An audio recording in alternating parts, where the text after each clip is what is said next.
Welcome to Practice Makes Perfect. This is going to be episode 4 with our guest BillyKane, one of the strongest players to come out of France. How's it going today? I'm doing well. Thanks for having me. How are you? I'm doing wonderful. I mean, it's been a morning, but it is what it is, time difference and all. So I Six do. hours. Yeah. It's not that bad, but it could be worse. I'm eventually gonna have some people from Japan, and I'm gonna have to wake up really early. So, um, But since we both play Yun, hopefully this will be interesting for some of the Yun players. So, what actually originally drew you to Yun? Like, did you have any players that you looked at back in the day that made you want to play the character, or did you just pick up the character and go, "Oh, this guy's cool"? I did. That's a good question. So I've been playing for a really long time compared to many people. Right. I'm a very old timer in France. And initially, when I started playing the game around 2000, 2001, basically when it came out on console. So I was playing, I started entering tournaments. I was really bad. And then I noticed no one was playing Yun. And it was around the time when we started getting VHSs of Japanese tournaments and videos. They were really rare, but sometimes you could get lucky and someone who would come back from Japan and have one of those. And I remember seeing Master is Yun.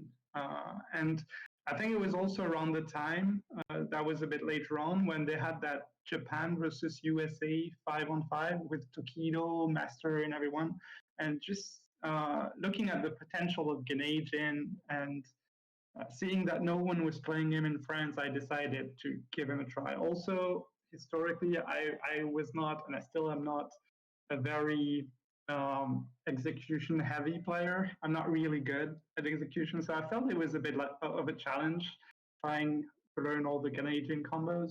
So Right. that's what initially drew me to him, and then I just stuck with him. I do also play a lot of different characters, but I would say my main is still Yun. So that seems to be the case for a lot of the top French players. Mimosa also plays a bunch of other characters, right? Yeah, yeah, he does. So who Um, actually are the top French players throughout history? Because, right now we only really know the current generation of players. You have you, Mimosa, Niaban, Yaz, Masi, Victor, Yeah, players like that. and a lot of other plays as well. Like I don't really feel comfortable saying I'm one of the strongest. I still do decent, but I am not the best. And there are a lot of new players who are really strong, like Victor, Nicola, and I'm probably forgetting others. There's always too many So players in a scene to just name everyone. yeah, I don't want to I don't want to upset anyone either. So Exactly. if I forgot you, just please don't get angry with me. But throughout history, so you mentioned something interesting. Mimosa is probably the person I've played against the most Okay. in this game.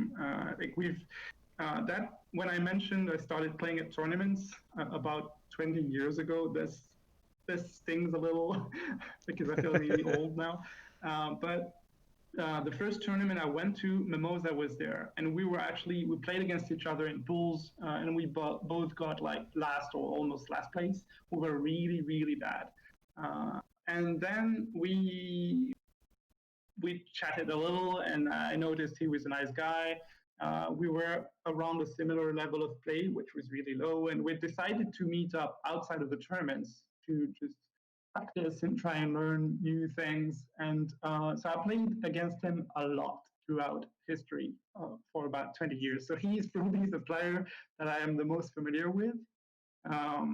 And just to go back to your question about the top players throughout history, so this is really long because it covers a period of time about of about 20 years. I would say initially, um, so that in 2000, I remember an arcade tournament initially, and the top guys were guys like Sammy, TKO. So these guys, they're not really known because back then there was not much online community or presence. TKO is the Then guy it, that runs yeah, HSF, right? Yeah, he runs a bunch of tournaments. He's an Alex player, and he's been around for a very long time. He's a He's nice a guy. The couple yeah, times that I met him. yeah, he is. He's a very strong pillar of the community over here in France. So initially, I would say these guys were the best.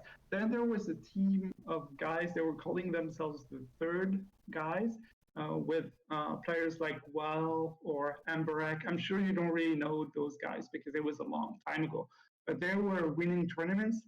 Then there was one guy who spent some time in Japan and came back to France, and he had a strong Makoto. His name was Robert P. He was the top guy for time. Then I would say after that it was probably me and Mimosa at different times. Basically, at one point he was the best, and I would say I was the best or close to best. And he won a lot of tournaments as well, and that went on until 2008, something like that. And then there was this guy. He's a really young player. He was a young player because he's getting older now, and I think you're probably familiar with them. His name is Marco. Yep. Uh, The he lives in yeah, Japan now. yeah, he does. And initially, so he was living in France, and at one point, I would say he was definitely the best in France before he left to Japan. He played a bunch of characters, but he made it to the top with Chun Li, and he was a bit of a monster before he left for Japan. I actually played him in the tournament that was the Maniacs tournament after Coop. Either my I think it was my first year that I no second year that I was there. It was he, Nicola, and Gunfight. Yeah, I so know Nicola Gunfight. is his brother. He's also a strong Dudley player. And Gunfight, well, most people know Gunfight. Yes. So Marco and Gunfight, I don't think they play Third Strike all that much anymore. They're playing a lot of Five as well. But at some point, Gunfight was the next name I was going to mention because he, I would also say he was the best at some point, Right. probably around 2010. I don't really remember the years exactly. Gunfight. Tom was also a strong Makoto player that just dropped off the face of the earth recently. Uh, and then after that, um, that's tricky. Probably Yaz, the Chun-Li player. So one thing I should mention is the way I personally measure success or strength is from tournaments, consistent tournament wins or placings. I know everyone has different criterias for that. For some people, it's longer sets or casuals or just overall skill level. I just like using tournament placings because I think they are the most objective. Of course. I Some, mean, yeah, especially if you're playing in tournaments and you're consistently winning and you're beating your peers, you know, that's where it matters the most. that's Regardless of if you are quote unquote the best player, um, it's who plays better on the day, right? when it matters, When right? it Yeah, matters. And it's the same yeah, thing in Japan, right? Like if you look at the tippy top of the iceberg, so to speak, you're you're seeing all the strong players, and it's just who's playing best on that day. yeah, Like yeah. Genki told me a story of that time where he won Co-op Cup for his team, where throughout the entire day he had basically gone first on like all of their games, like all their sets, and he lost. So the only time that he won was in grand finals. Is that the year he beat I think MOV and and Boss? I boss, think. yes, yeah, Yeah, that was insane. yes, it absolutely Uh, was. but yeah, it's so there are actually a lot of discussions around this in the French community about how you can um, accurately measure success, Hmm. and people have different views and opinions. So mine is really tournament success. And Yaz, the Chun-Li player, he won all the tournaments for at least a couple of years, maybe even more than that. So he was doing really well until very recently. I think Moonbee won the last one. I was in. I can't remember if it Well, was in both France or the both UK. of those players have spent some time in Japan. Like when I They was have. over Moonby spent like 6 months in Japan, so that helped Yeah, him a lot. yeah, and I think I'm not sure, but I think Yaz spent even more than that, probably a year or Yeah, even more. And one thing I've noticed is when people spend a lot of time there, when they come back to, well, France in this case, initially they're struggling a little. I feel it's probably a little difficult to adjust to the different play styles compared to Japan. But then after a certain period of time, they start to dominate and they get a lot better. right. It seems like that's the case everywhere, right? Like you'll see players, no matter where they are, go to Japan, they'll move there, or they'll live there from the beginning and then they'll come here and they may struggle a little bit against some players Yeah, because of play styles and types of decisions. And it eventually just comes down to, okay, I have to figure out what type of player these players are. Are they guess heavy players? Does that mean that I should be, trying to abuse them on Okazeme? Should I respect that they're just going to 50-50 the entire time? Like, the overall mindset of players across the world is very different. So, like, players from France might have a different, outlook on how Oki should be approached versus Japan versus the US, etc. yeah, and that is one of the most interesting things about the game. I feel the local regional play styles are really different. I've played, so I went to Japan a bunch of times, but I haven't been in a long time. I think my last time was about 10 years ago. So some of my knowledge is probably outdated, but I did play players from Australia, Korea, China, basically from a lot of different places.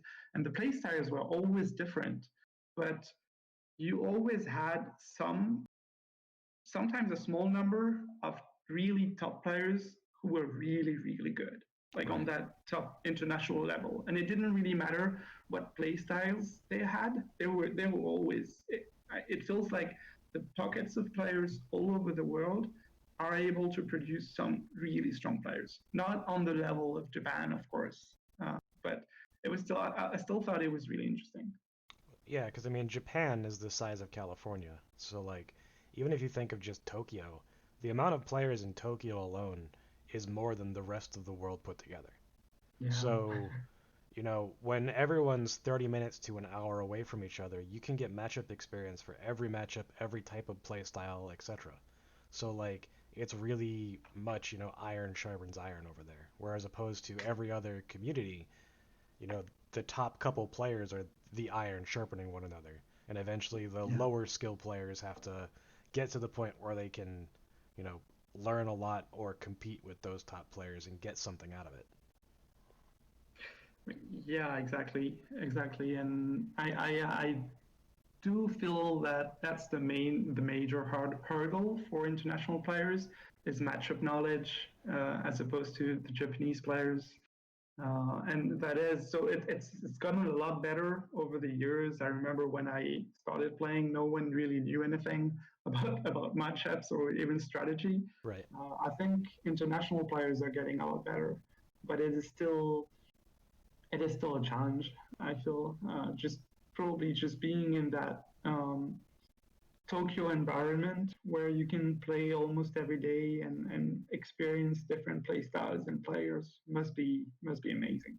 And especially like if you get mentored by a strong player. Like if you look at Yeah, Kuni's rise, like Kuni was friends with Nuki at basically from the beginning and you see where he started in 2010 and like where he is now and he's just a monster. yeah, and I played him in exactly in 2010, and I think that was when he started taking the game seriously, and he was this is going to sound strange, but he was a really average player in Japan. Right. He was not strong, but he got so much better quickly. That's another thing that made it interesting, but also a little frustrating when I went to Japan, even sometimes back to back years. So I went 6 times in the 2000s. And I was sometimes going back to back years, and I would play players in Japan, and sometimes there would be those guys who felt like they were new to the game or they were not really strong players per Hmm. se. and you'd be able to beat them or do really well against them. And then you go back the next year, and they've gotten super strong, and you can't even take a game or, of them. And that was crazy. It's definitely a It's different environment over there. yeah, Like even for the, people that are sort of struggling to push into that top player spot in their own country, there's a lot of players in Japan that are close to that level. Like even the more beginner players that have only been playing for like a year are right around that level, right? yeah, So like playing a game for a year in Japan is equal to like playing the game for 3 or 4 years for a lot of players in other communities around the world. Just as far as like what you're forced to learn based on like their opponents, you're put in with the sharks, right? It's like playing against Nuki and Yakun and all these strong players. They might not come out all the time, but every arcade has their top players. So whether it's you're playing against Tackle Maeda and Kode or whatever from their arcade, or you're playing at GameSpot Versus and you're playing against Tominaga and Kashi and Match and stuff like that. Like, there's places where everyone has very high level players where it, you know in politics they talk about like trickle down economics. Well, that's actually how it works in Third Strike, where as long as the top players are willing to share information, that information trickles down through players and it improves everyone. yeah. That's true. That's true. I so going back to what I said earlier, I don't feel very comfortable saying I'm one of the best or the best in France because at the moment I'm not. But I do take a bit of credit, or at least I want to take a bit of credit for helping the community get better. Not just me, many players have helped, but I feel me and Moza, for instance, Nicola and many other players I'm forgetting have helped a lot just creating content in French, translating information, sharing experience with players. I do remember so my first time in Japan was 2003. I was qualified for the SBO, the Kogeki Yep. tournament. You went to a lot of those if I remember right. Yeah, yeah. So I went 4 times. Well, I was qualified 4 times for SBO, and I did go to the last chance qualifiers 2 other times. So I've been there a lot.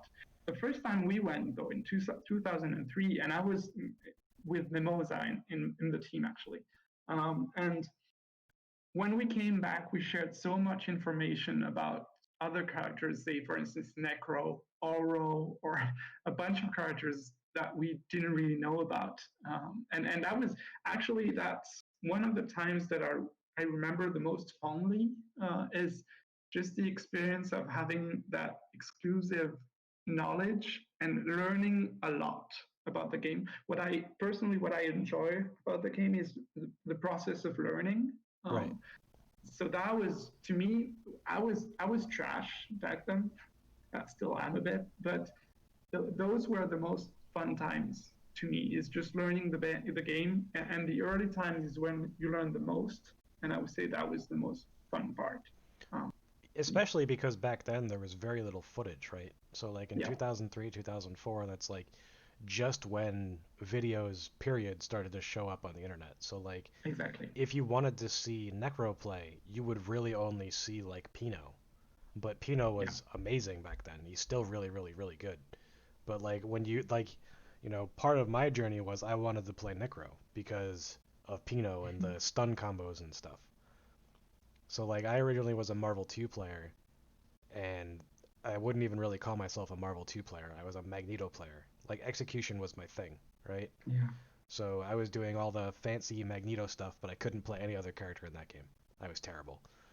Um, but like that's why I liked trying to learn Dudley originally, and then Necro, and then eventually I moved to Yun when I was taught that Carapoms exist. Um, but I was not the best player for a very long time. My learning process and the time it took for me to like actually figure things out, and even with help, was way too long. It's well, it is probably much quicker today. There's so much information online and videos and people willing to help you out, people willing to teach, and that it was not the case before. Right. Especially like for Yun, there's me, right? And there are some other players, but like I try to produce as much content for the character as I can because there's information that either I get through Japanese players or through my talks with Nika KO or any Yun that I talk to that isn't necessarily readily available anywhere. So like I'm trying to get to spread as much information as possible just so that, probably the most complicated character in the game, is a little bit easier to digest. And that is great. I have noticed that there's more content being produced around Third Strike recently from various people, including you, especially for you. And I think that's a great thing that people are getting more interested in the game. So I, when yeah, go when ahead. you started playing Yun, like before you was that like right when you started going to like SBO or was it Yeah, after that? it, yeah, it was a little before. So I only ever played Yun in SBO. I think I probably started playing Yun about 2 years earlier, so it was still really early on.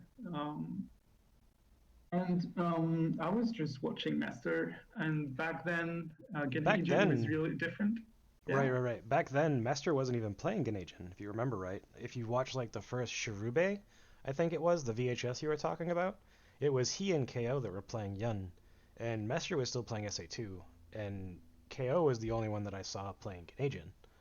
yeah, yeah. That is true. I think I did see some of Master's Canadian, but that was probably other videos like Probably. the US Japan 5-on-5 or something. Yeah. But yeah, and KO back then was also amazing. I'd say he was a huge inspiration as well. I But he was not. I mean, I was already playing Yun when I was watching KO. I make the He joke was that KO, if you watch like top 8 for Evo, you watch him play Eno or Daigo or whatever, the level of play for KO in 2003 is still higher than 90% of the world at the moment. It is, especially if you watch that grand finals, KO versus Daigo. I remember that, for instance. He was amazing. Uh, I remember watching the Eno match recently and seeing like the specific spacings that he's trying to like dive kick and the normals he's using and where he's standing and like that sort of, micromanagement of space even at a fast pace is something that like not very many players do well. he plays really fast. I Absolutely. so I do remember when I started watching videos. My two, I feel like a sports fan, but my two favorite players were actually KO and Boss, uh, because they do have that very specific play style that's really fast, but at the same time out of the box. Like Right. you learn new things watching them, and they also adapt. It seemed to adapt to what the opponent's doing. They were a huge influence for me. Yeah. So would you consider yourself a fast playing Yun or a slower playing Yun? That's a good question. I think you'd probably have to ask other people. I probably fast. Uh, I would say I'm more on the aggressive side, sometimes a bit too much. I am very confident in my ability to play without Canadian. So Right. sometimes I will take some gambles that I shouldn't. That's just something that's happened over the years, is that I can be at that point where I'm close to getting meter, and I would go for that extra grab or poke or something, and you can lose the game doing that. Right. Uh, Instead of doing but the, you seeing that you have three whiffs away from your yeah, Canadian and you're just like, I could jump back fierce and then crouch medium and then jump back fierce and activate. And yeah, but then you're just and like, you'd nah, win. I want to throw them and then whiff once and then activate. Exactly, because it sort of feels like I want to show them that I am right, or that I can do this Right. without using meter, which doesn't make sense. But because the part that's most fun to me is that the part of reading the opponent's game or reading intentions. Right. I do tend to sometimes rely on it a bit too much, uh, and that's a flaw that I've noticed over the years. So, Um, what makes you so confident in your non-Ganesian part? Because, for me as a fellow young player, that's the part where I feel most confident is my Ganesian for the most part. yeah, Um, which makes sense because that's when Yen is more dominant, so it should be that way. he But becomes Superman. yeah, exactly, exactly. I don't know. I think a lot of it probably comes down to experience. When you play a lot, then you feel more comfortable even attacking without Grenadian. But Right. I do feel like as a player, not as a young player, just as a player, I am my offense is a lot stronger than my defense overall. So I am most comfortable when I'm controlling the pace of the game. Um, and I do feel in First Strike in general, offense is a lot easier than defense. Um, so I think that's one of the reasons why I do feel more comfortable, and that I know I can get a lot of damage out even without Ganagin. And I do rely on Ganagin, but more as a crutch, I guess. Right. It's more of a second, like a B plan, I guess. Okay. That's I would say in general that's not optimal. The optimal way is to rely on Ganagin because it is so strong and allows you to really control the base of the game. hmm But it is not the way I'm most confident playing. So yeah, one thing that's really interesting is you do get a lot of different play styles in Third Strike, even with the same characters. Like you see people who run away trying to build meter. Some will be more aggressive, take a bit more risks. Some will I just hold their am ground mid-screen. exactly, yeah. And I do feel the way I'm playing is probably not the best, not but it's the most I am the most comfortable with. It's the way I'm most familiar, and I do feel I get the best results playing the way that feels right to me, Right. even knowing that it's not the safest way to play the game. I mean, that's an important aspect of Third Strike, though, is that like you watch any top Yun player, and not just by the color, but you can pretty much tell who it is by the decisions they make. Yes, yeah, you can, and it is it's the case for some most characters, but for Yun it is very noticeable. It's very interesting. I do feel like the character is very flexible. At the same time, if you when you get to the highest levels, then there are a bit more similarities between the toppest players. And I would say that's the case for Third Strike in general, in that it is so much a game of risk versus reward that at some point um, the you tend to stick to the decisions that are most optimal. But I would say that's only at the highest levels. But even Uh, then, even at the highest level, like if you look at it, in my opinion, the top five Yuns, Yakun, Ushi, Sho, Derun, Issei, like they all play very different. Like, they do, you know, because yeah, Issei I and Issei and Sho use crouching medium kick more than any of those other Yuns. yeah, that is true. I think you do see a bit more variation around the spacing game, like the hmm ground game, and movement as well. That is true. Yeah. So like, even though some decisions are definitely better than others, like how they get to those decisions and how they force those situations to happen is different. Yeah, that is true. So what? And Sorry, go ahead. no, yeah, I was going to say who. So this is really hard to say without actually playing people. But who would you say are the top players among those five players, I in your opinion? so it's very close. And if you go by tournament results, which is what we both think is the most important, if you go strictly by that, then you have to go with Yakun, Issei, and Derun because they're definitely the most clutch of any of them, right? Yeah, But at the same time, You have to respect how consistent Sho is, and you have to respect how consistent Ushi is, and how dominant he is in the sets that he plays. Like if you, there was He's an ridiculous. there was a time where, or there is, still is a time where, now there exists first to tens where you can watch Yun versus Yurian, but there were none available anywhere that I could find for like a decade, right? So Inoue was working on a Ushi Kumite at his house, right? And I messaged him asking if he could have him play a Urian player, and I asked specifically for RB because I was like, RB is probably the strongest Urian in Kyushu.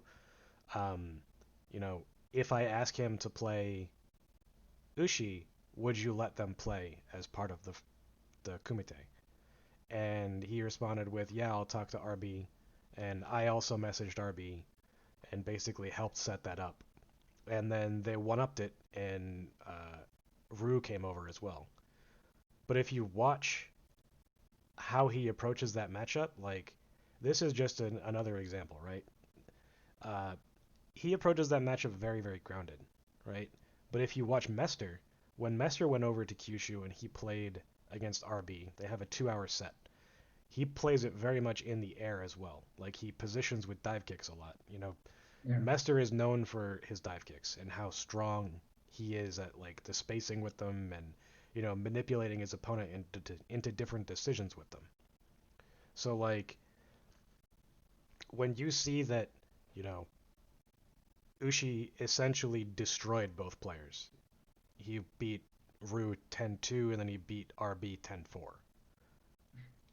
So like when you watch him compete against Deshiken and he's, going neck and neck with him, even though in my opinion his play during that set was not good by comparison to other sets or other play that I've seen him, do. Like if you watch his run through one of the losers brackets at Co-op Cup, he beats Nuki, he beats RX, he beats Sugiyama. Like it's different. It is different. So watching him, I've never played Ushi, and I I do have. remember he was playing Urian back in the day. Just when I watch him, in terms of, I would say, well, skill level is not the right word, but just pure level of play. I see him sometimes have the Yes. highest one. Like if you just watch the content of the games, it feels like he's the best. Yeah. Um, I would say almost inarguably that Yakun and him are tied for 1 and 2. yeah, But agreed. Yakun, there's a lot more footage of him winning and being clutch in tournaments. He's synonymous with low life comebacks against characters that are stocked with two supers or whatever.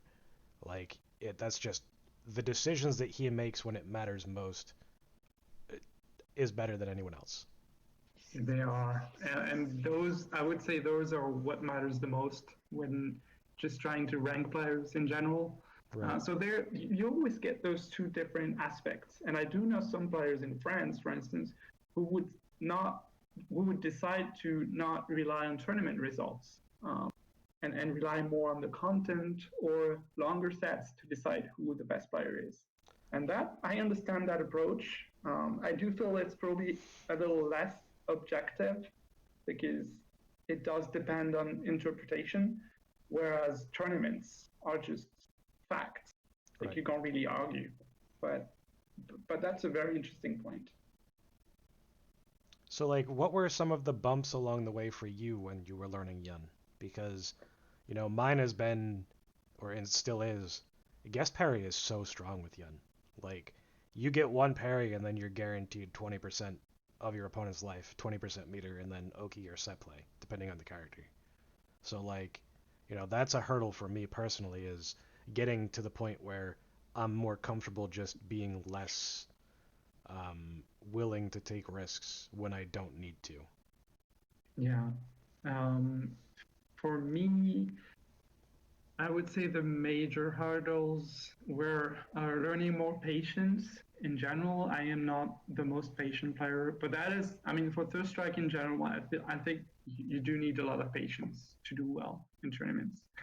Um, just learning for learning the character specifically. So I do not have the best execution Right. in general. I do miss sometimes. I don't practice as much as I should, but that is just a matter of spending more time Right. working on that.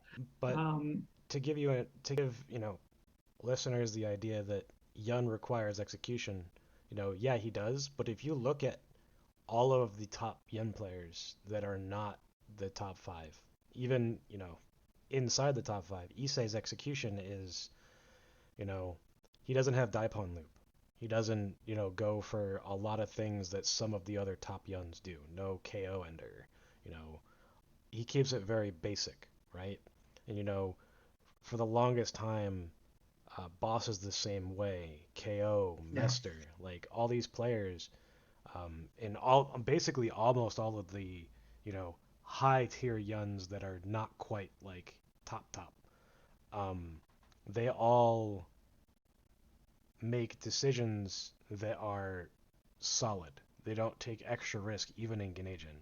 They'll scale back the combo a little bit just to make sure they get that ender. Whereas Sho or Ushi or whatever will go for all the hard stuff. If they're playing against a Shoto, they're gonna do KO ender if they can manage to get it. If they can get that forward medium kick into stand medium kick palm instead of doing forward medium kick, stand medium kick shoulder or something, um, they're gonna do it. Whereas other Yuns will take the safer route and just get the damage they can and get the Oki afterward. Yeah, I am definitely one of those players Right. playing more on the safe side, and that to me, so I know I don't have the best execution in the world, so trying those combos is a risk, and also to me the worst thing that can happen when I'm playing Yun is dropping the enders, or at least Yes. or missing the combo and not getting that ender, because I really rely on that meter gain back to control the flow of the game. And I'd rather get lower damage, but get the ender and just be able to repeat my offense sequence to get the meter back quickly. Which is Um, usually the optimal choice. yeah, unless you have really good execution and then you can land those combos. But I am not there, and I don't think I'll ever be. But I'm really comfortable with that. Right. And that's the thing is you have to know what you're good at and you have to know what you shouldn't invest your time into, especially Yeah. with a character like Yun. If you're if you're good at decision making and spacing and stuff, you don't have to learn the fanciest combos. Like I just put out a spreadsheet that has like stuff sort of optimized to, if you're just looking to get your damage and, take as little risk possible versus, adding the little bit of execution things like single carapoms with just light kick and, you know, character specific enders and stuff like that. Like what sort of risk mitigation you actually want to have and like what the damage difference is. And a lot of people don't understand the damage difference between the highest damage combos that you can get versus, middle of the road execution versus low execution is actually not that different. It's Yeah. maybe within, you know, 5 or 8 damage in most cases. There are some fringe cases where, like double carapoms will carry you and give you 120 damage as opposed to like 108 or something like that. But it's still like the risk versus reward is not always the same. Like it's not consistent for what you Yeah, get from it. I agree, and I do feel that's a decision you have to make depending on how you feel in regards to your execution, and also probably your ability to get damage outside of those Canadian combos, Right. which is interesting because it does make the difference in play stats. But at the same time, it also shows you why the strongest players are the strongest players. If you look Yeah, at Ushi or Yakun or Sho or Derun, they all will optimize optimize. their ender Yeah, and their combo. Derun's one of the only Yuns that I see that will do single double Carapons and combos to maximize them. Like, I do that as well, but like, he doesn't go for the fancy stuff. He doesn't go for using multiple of them in a row, like me or Saru or Shinta or someone would do. Um, he tends to just do the minimum requirement, but still optimize everything as much as he can, which which is is yeah, which is crazy. Which is probably the smartest way to play, but that's really difficult to make that split decision within a game can be challenging. absolutely. I mean, personally, I like watching his games the most because it's just his style is so much different, in my opinion, than some of the other young players. It's very interesting. So I haven't seen all the footage from that tournament in was it Okinawa Yeah, earlier, but I did see a set he had against Hayao, the Hugo player. That I felt was really interesting because I don't know if you've ever played Hayao, I have. uh, but that guy is really scary. Uh, Yes, and absolutely. and Hayao is so a good example, actually, of playing different in casuals versus different in tournament. When he's in tournament, yeah. he's a wall. In casuals, he just goes nuts. And at the same time, I feel like he's at a level that I don't always understand. Like he's able to get some parries or get some reads I that I can't follow, but it works. So he Right, knows things that I don't, or he exactly. sees things that I don't. And that guy's insane to play against. And I did watch that set against Darren, and Darren was doing amazing against him. Like just watching him, most people playing him in serious sets usually fall apart. Like it feels like there's too much pressure, they lose their focus, they get frustrated playing against Hugo, but he doesn't. He's able to maintain his composure, which I thought was really, really impressive. Um, and there are not that many sets with Yun against Hugo. Interestingly enough, that's a matchup that I don't like personally. I do feel it's on paper it's really easy for Yun, and he's heavily favored. But playing that match requires a lot of patience, There's which a again I don't have. there's another long set between Sano and Tackle Maeda. It's like a 2-hour set, and that was sort of enlightening as well as to like the difference in approaches between the Hugos and the difference in approaches between the Yuns, and like how they deal with each type of Hugo player. Because Sano can be a little bit crazy at times in that matchup specifically. Um, Which I would probably prefer as a player. Like when people try crazy things, I am actually more comfortable because they'll take risks, and then I can. It's actually it sounds um, not ironical, but what's the right word for that? It doesn't really make sense, but I do feel like playing against more random players is easier for me because you can just follow the risk reward right. pattern basically. Whereas if you And play someone like Kuroda, like if you watch Kuroda play against Five Star at the 2018 Co-op Cup, where he literally just sits there. He's just like, yeah, okay, I'm gonna sit at this range where you can't crouching medium kick me, and you can't beat me. you're Yeah, forced to either dash up and hard commit to something, in which case I'm ready for it, and I'm either gonna crouch glitch and go through your throw and then punish you for it, or if you're far enough away, I'm going to Kara grab you before you can even recover from your yeah, dash. And then like if you try to jump in, he's like, okay, well I got parry guard at this distance, and there's very little that you can do. So it's like a game of attrition at that point, where Kuroda's not taking any risk whatsoever. Even though he's playing Q, just like that's his game plan, and that's the difference. Is like patience is important in Third Strike, no matter who you are, to some degree. But there are other players like Kuroda that make patience their game plan. Like they're yeah. like, okay, these are the best situations for me, and these are the best spacings. So I'm gonna keep this spacing at all costs, and I'm gonna be patient here, and then win from this one situation. And it feels like he's challenging the other player, and it's crazy because the pressure that should be on him on Kuroda defending is actually on the other player to make something happen, which is crazy. It's very hard. Like as part of a video that I made recently talking about Okizeme, there's nothing more frustrating than a player that does nothing but block. If they take Yeah, no risks, it's very hard to open your opponent up. it is because there's no guard meter. You can just be patient, and it's yeah, it is frustrating playing really defensive player. And it's at the highest level, it probably makes a huge difference between players. Whoever's the most patient, who's Right. willing to wait, not take risks. Yeah.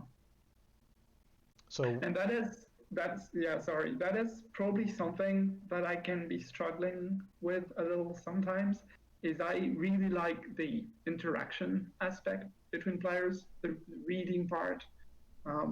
And sometimes it's not worth it. Like you should just block and wait it out, especially with Yun because you have really good uh, tech recovery. Like he wakes up really quickly. You have those quick normals that you can use.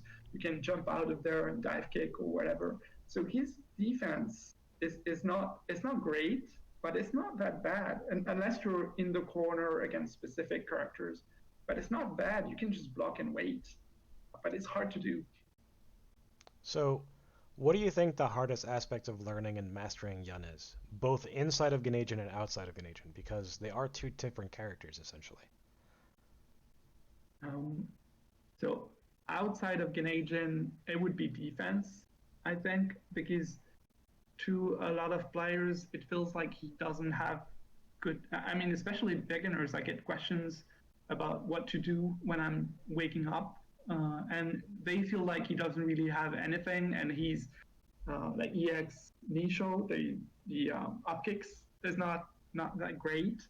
Um, but I do feel like if you learn the wake up timings for specific situations, he's actually hugely favorable. Like it's hard to pin him down and just continually pressure him, but you have to learn those situations and you have to know when you can stick out a move, when you can't, when you should block instead of parry. And usually, a lot of players, as you said earlier, want to parry and get that Canadian or damage, which is can be a bit risky. So I would say that's the risk reward aspect on defense is challenging. For instance, when you wake up, deciding to use if you want to stick out a move, deciding to use a low like crouching light kick or standing medium kick chain or something.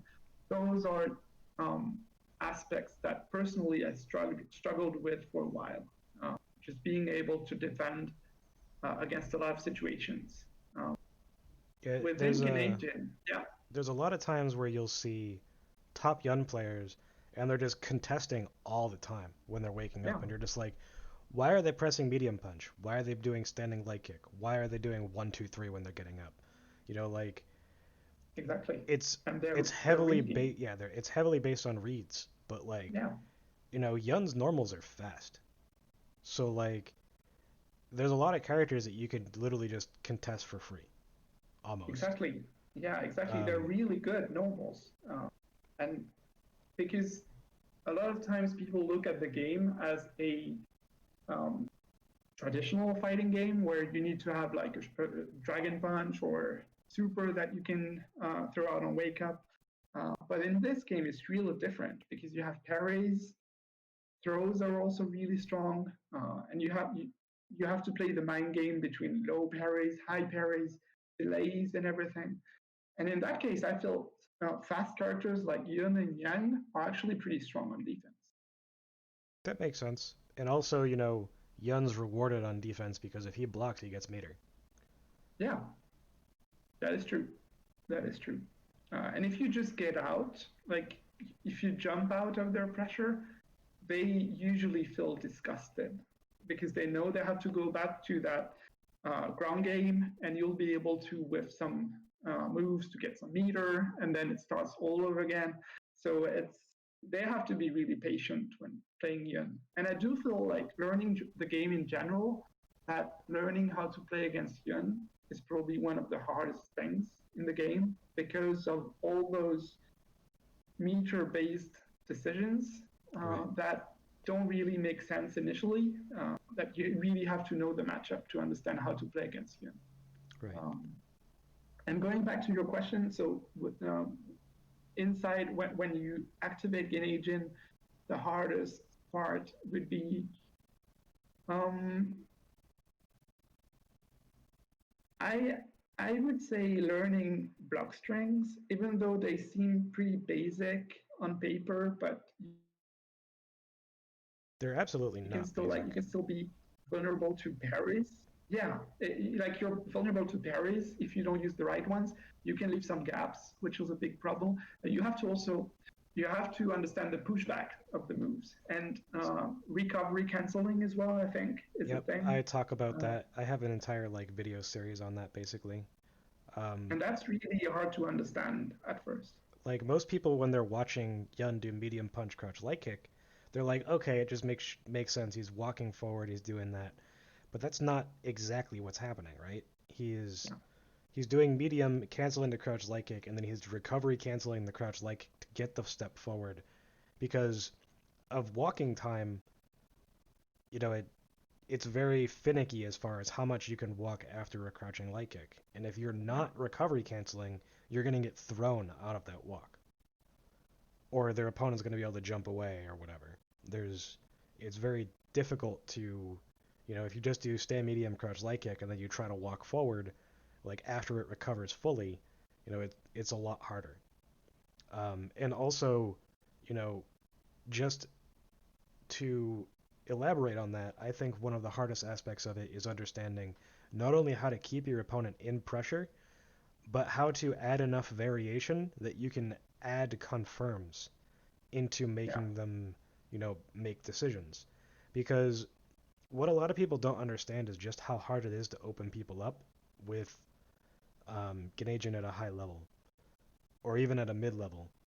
Because you can basically guard jump after every crouching leg kick for free. And, that's a defensive option that not a lot of people know exists at, a mid to low level. So they're just like, oh, well, I'm getting hit for no reason. And then, when I play players like Nika, I'm like, okay, now it's time to Zempo, and then they jump it. It's just like, oh, well, that's cool. But then, there's other moves in Get Agent that not a lot of people use very often, and it's, something I'm guilty of as well. Or they don't use stand leg kick as much, or they don't use crouching medium punch. The pushback stuff is very important. So like when you're trying to get in against your opponent, especially against a Chun-Li, you don't want to give her the opportunity to press down jab unless it's intentional, right? Unless your goal is to hit her with a stand medium kick or to parry or something, you don't want to give her that space. So it's something that I noticed that Ushi does against Chun specifically, and in some other matchups, where instead of doing close stand medium punch crouch light kick, which may turn into far stand medium punch crouch light kick, he'll do crouch light kick, walk forward, crouch medium punch crouch light kick, walk forward, crouch light kick, because it lets him get closer to the opponent and keep that yeah. guaranteed block string that the opponent literally has to red parry out of. Which exactly, I do feel that's a really hard aspect to learn. I do struggle with that sometimes again, in that I start my pressure and then I figure out I'm actually like the pushback is too big and I have to get back into that optimal space. That's something Um, that players like Ushi and Sho and Yakun are absolute masters at. If they're yeah, too far away, they're willing to do stuff like Kara crouching light kick to get back into range. Or they'll delay things and then just do Kara fierce at the same distance. So as the player on defense, you really have to guess, do I want to try to jump out here?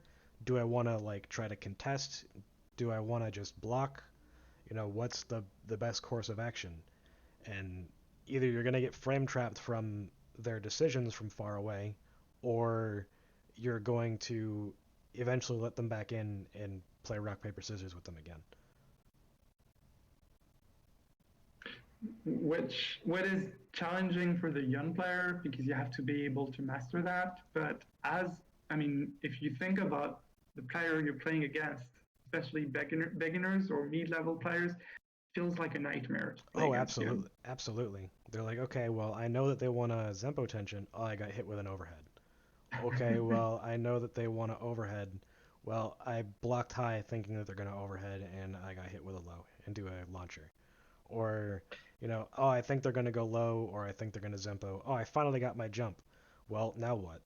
Because the Yun recovers fast enough in a lot of cases where they can still contest you after your jump. So Yeah, it's like exactly.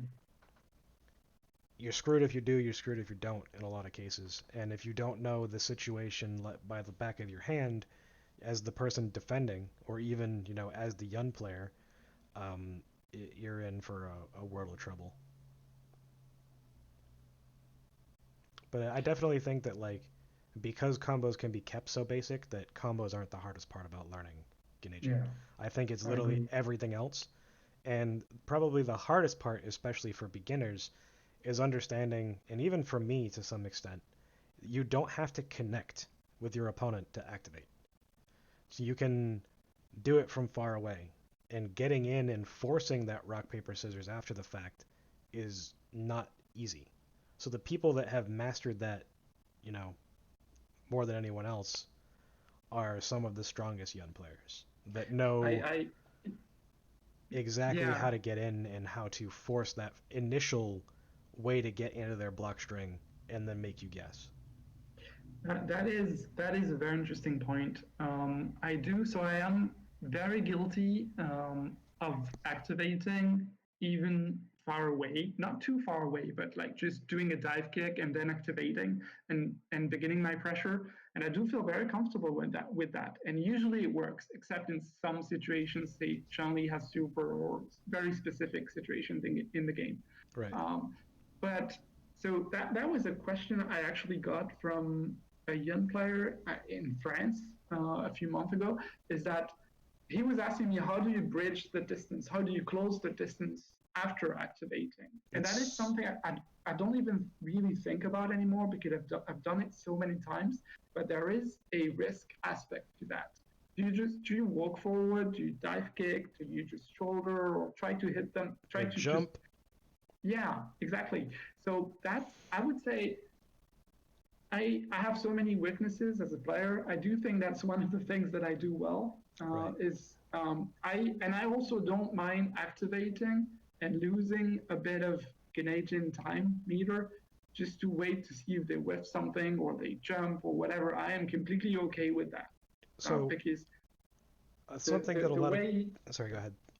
no yeah because I think in terms of philosophy, just the way I view Canadian personally is as an extension of pressure, an extension of my pressure, just adding stress on the opponent. And activating does that. Getting closer to them does that. And then you can force mistakes out of that. Right. Even just walking forward will should make them panic. And I do think that's probably a difficult aspect to learn, especially for mid-level young players, is if you activate, they're really scared of wasting a meter, which is understandable. And if they activate far away, then how do you close the distance? Usually I just walk forward and try to connect with a normal or shoulder or something. Sometimes you can also jump or dive kick, but I don't like that one as much, um, just because it feels a bit more risky if they commit. Right. But you can just use that as part of your variation, just a mix up. Uh, I mean, there are even and sometimes where Yuns will do just jumps in the middle of their pressure, where you'll yeah, see Mester or Yakun or something do crouching light kick, stand fierce jump, and you're just like, what's now? What now? Like yeah, and now they can dive kick, they can whiff dive kick, they can do that two hit chain they or can do just one one hit. hit and then Zempo, or they can Yeah, go high empty jump. low, Yeah, empty jump, low short into palm. it's So really strong. one of the hardest things for Yuns to understand is when you know the meter amount that you have when you get your Zumbo tension doesn't matter. So the damage difference between getting a Zempo immediately and getting a Zempo at the last point possible where you can get something more than just, crouching medium punch or medium kick into Zesho or up kicks or whatever, um, the damage difference is very minuscule. Yeah, As part of my spreadsheet that I have for advanced Zempo stuff in the corner, you'll get literally within 5 points of damage of one another between 1 second in and like 6 seconds in. And then once you get to that 7 second mark, then you're down a little bit of damage.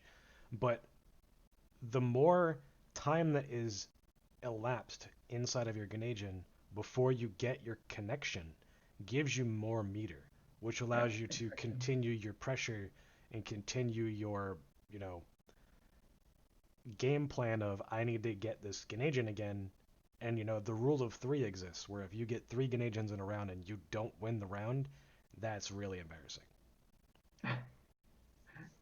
That, yeah, Um, it shouldn't happen ever. But so I do like, agree with you with that command grab timing, and you usually do get that situation around the end of Ganagin, say 2/3 or maybe 3/4 of the meter are gone, and then you get that sort of last mix up between that Zenpu or just like standing medium kick or or crouch short crouching short. into Um, shoulder, which Yakun yeah, uses better almost than anyone.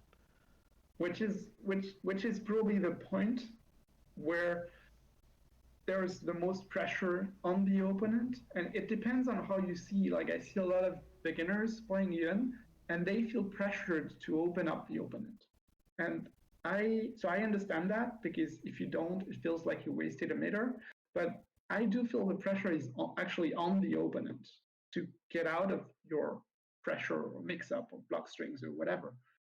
So I'm even comfortable if they just block it, then I can just get like a grab or something. I don't get much meter, but at the same time, I don't want to feel pressured into making a bad decision.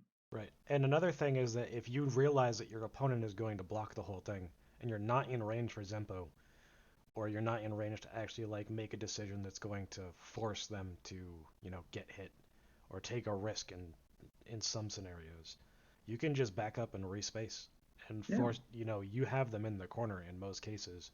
So then it's just, okay, well, I'm going to position myself to where it's best for me to keep you there and for to contest your decisions.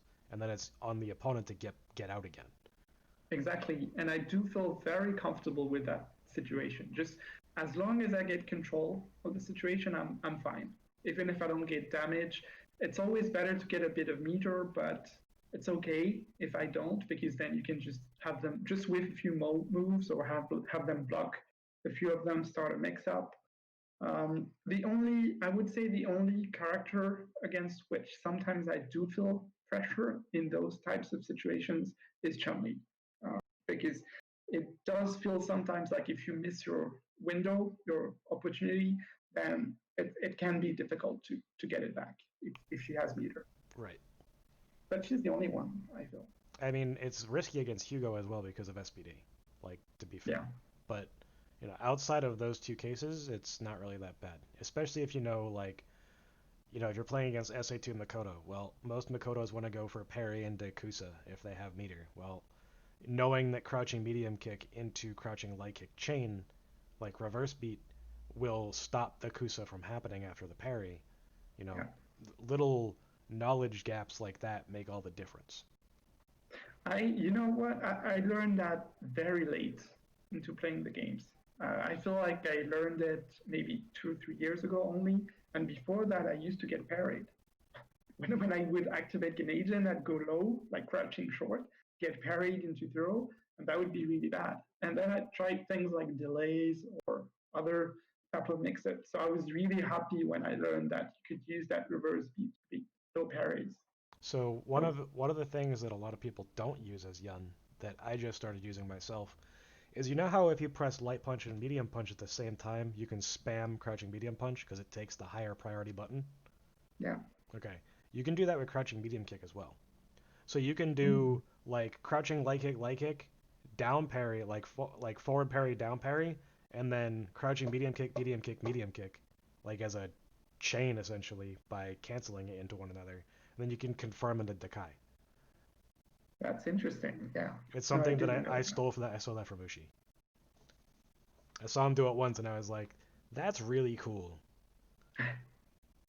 And at the same Yeah, time, it puts you at spacing to continue with what I call the show confirm, which is like you're doing keeper gen, except really slow, going crouching medium kick, Kara fierce, and then forcing a decision after that. Mm.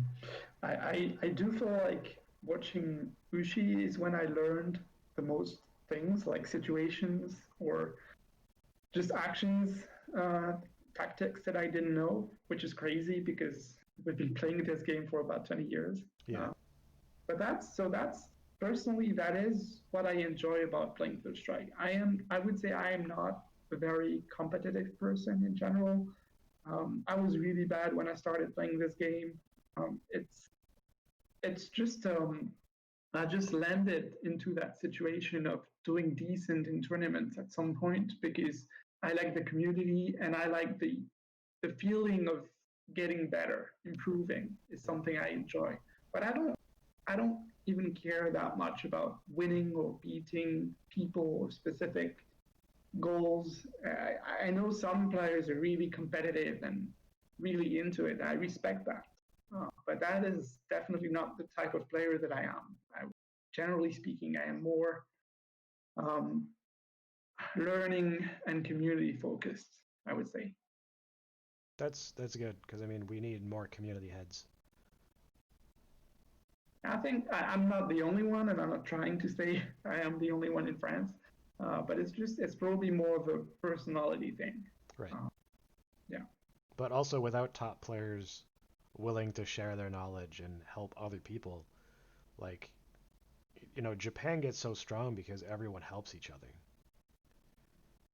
And we really need that sort of camaraderie and community around the world to actually push players to get better.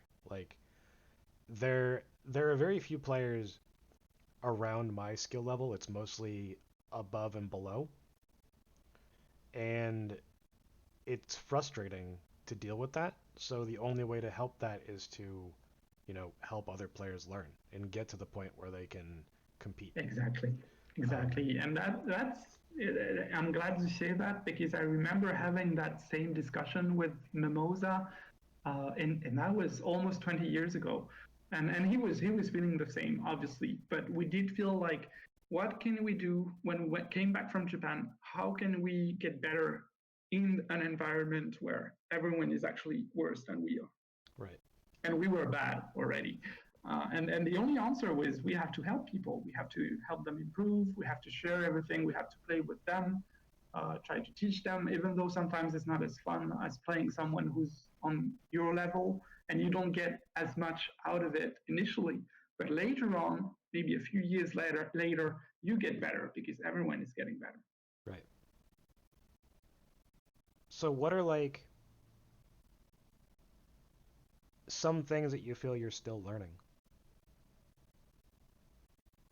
So at some point, I do feel like the smallest details make all the difference in this game. Um, Like I'm still watching the little learning. things that Ushi does. Yeah, for instance, so for Yun, just watching some of the things that Ushi does, sometimes just very specific spacing things or NTRs or just new ideas that I can see them just thinking out of the box. I do learn those. I don't study as much as I should, honestly. I'm also playing a lot of other games and just being busy with real life. So I should spend more time studying the game. But other things that I'm learning also is matchup specific things in terms of strategy, for instance. Right, Um, when should you be more aggressive? When should you hang back, um, just how to create more pressure, how to control the pace of the game. Because Yun is my main character, but I would say in general, I probably do spend more time playing other characters. I play a lot of Ken, I play a bit of Makoto, a bunch of characters actually. And I enjoy learning about their matchups a lot. Um, because when I'm playing them, I do feel like I'm learning more than I'm when I'm playing Yun. I'm not saying I don't have anything left to learn with Yun, but it's more challenging to learn new things right. at some point. But when I'm playing, say, Alex, and I'm playing against, I don't know, Oru or Necro or some of those rare characters, then I do get to learn a lot. And I love that feeling of, of learning new things. So what So are some? those, yeah, go Yeah, ahead. I was gonna say. So like, what are some things that like when you first started that you felt were important to learn for the character that may not have been as important or may have been more important that you overlooked them So I feel we've touched a bit on a them little bit, before. but The like combos, it feels like when you first start learning Yun, it feels like you should know all the combos and optimize, and they are important because if you drop them, you're in trouble. But at the same time, they are a very small part of the character package, I would say. And I feel it's probably more productive to focus on other things like ground game, pokey, or learning the spacing for dive kicks is also important. that's the Um, hardest part of the character in my opinion is it, dive it kicks. is hard. Yeah, it is hard. It's probably between, for me, it's probably between dive kicks and defense. I do feel defense, like Yoon's defense is strong, but it's hard to learn how to contest things. I mean, just the risk taking in defense can be a bit challenging. Right. But dive kicks, because you can delay, you can super jump, you can cross up, stay in front, etc. It's also really interesting. So And for the opposite, things that I felt were not important and probably turned out to be more important, probably defense is. I mean, I never felt like defense was not important, but when you're watching players, you just you just see what they're doing, but you're not seeing what they're not doing. And you have to actively think about that. Why are they not using that option, for instance? And there's or usually a reason for right. that. Yeah, And it's very hard specifically when you're learning the game because you don't get to see players' hands or their inputs when you're watching these videos. So if they're doing option selects or whatever, it's really hard to understand, why did they do this? Sometimes it's because they're covering multiple options, and if you don't see those options that are being covered or you don't see the inputs, you can't really like fully grasp what they're doing and why. exactly, exactly. And I do remember, and that's something that I see a lot of players do as well, is they watch videos of the toppest players and then they try and do the same things, and it doesn't work. Because they're playing against specific players. They've noticed specific tendencies. They're also playing against really high players. And if you just try to do the same thing they're doing, then it's not going to work. I feel like if you really want to improve when watching videos, you shouldn't just try and copy and paste. You should try to understand the reasoning Right. behind what they're doing. Just understand why they're doing this. And then you can apply that reasoning to your game. Just the process of anticipating and mitigating risk, those things I feel are the most important because then you can take that and develop your own game instead of just doing the same thing. Exactly. But one of like the hardest parts about that is that you need a baseline amount of knowledge before you can actually go and understand what's being done and why. So if you're like Definitely. just starting the game and you're going and you're watching Deshiken play and you're playing a Ken play and you're playing Ken, you're not going to be able to do 99% of the things that he does. Like and understand why he's doing them and all that stuff. Like if you've been playing the game for a couple of years and you know your character's tools and you know how they interact with certain characters, then yeah, you'll be able to go and watch and get a lot out of it. But like unless you specifically put the time into training mode to figure all that stuff out or spend a lot of time playing, like more than you should, um, it's going to take you a while to progress to the point where you can get the most out of watching those videos, which is where like Yeah. there's a lot of contention between should players watch videos, should they play, should they training mode, like sort of how much of each they should do and why and when in their progression they should do more of what. Yeah, that's actually a really interesting discussion. So I don't know the answer, and it probably depends on the player themselves because they all develop differently. I do feel like I'm sure you've had that experience when watching a video at some point and learning things and feeling like you understand what's happening, and then going back to the same video maybe a few years later and learning new things and understanding that you actually thought that it was going a certain way for a specific reason, and it was actually something else, Right. and feeling like garbage because you actually didn't understand what was happening. And I've had that experience so many times over the years, which I do feel is interesting and is probably one of the best aspects of the game. But at the same time, I do feel like it can be very detrimental, a bit like you said, in that people will go on YouTube and watch videos and they feel like they understand what is happening, but they don't. And I do feel like most people watching high level Japanese players don't understand what's happening. And I don't mean that in an elitist way or anything, because I don't understand a lot of things. But um, I do feel like people are focusing too much on what is happening on the screen instead of the why and what is not happening. I Right. feel is important. So is that the type of things that you look for specifically when you watch videos now? And Yeah, like, when did you yeah. start to think about it that way? A long time ago, actually, I remember writing something because I have a Third Strike blog in French. It's really old, and it was the main way I was uh, using to share information with the community because back then everything was in English. Right. SRK, the wikis, everything was in English, and some of the players here actually don't speak English or just speak a little English. More people do now, but 20, 15 years ago, it wasn't really the case. Right. Um, and I remember writing like a blog post on this about watching videos and how to get the most out of them, in my humble opinion. And that was, I don't know, probably in 2006 or 2005, that I really felt like I should share that with everyone. So I don't remember when I had that realization. It was probably a bit early on because I've always been focused on that um, reading aspect, the interaction between players, and a lot of Oki specifically, that Right. understanding Oki situation and why they work and why they don't. Um, so it was probably early on, but just because of the type of player that I am, I do feel for other different types of players, um, it might be quicker or it might take longer. Depends. So do you watch your own games back? I did. I don't now because I'm too lazy to do that. And also, well, I say lazy. It's more a matter of just being busy with life Right. in general.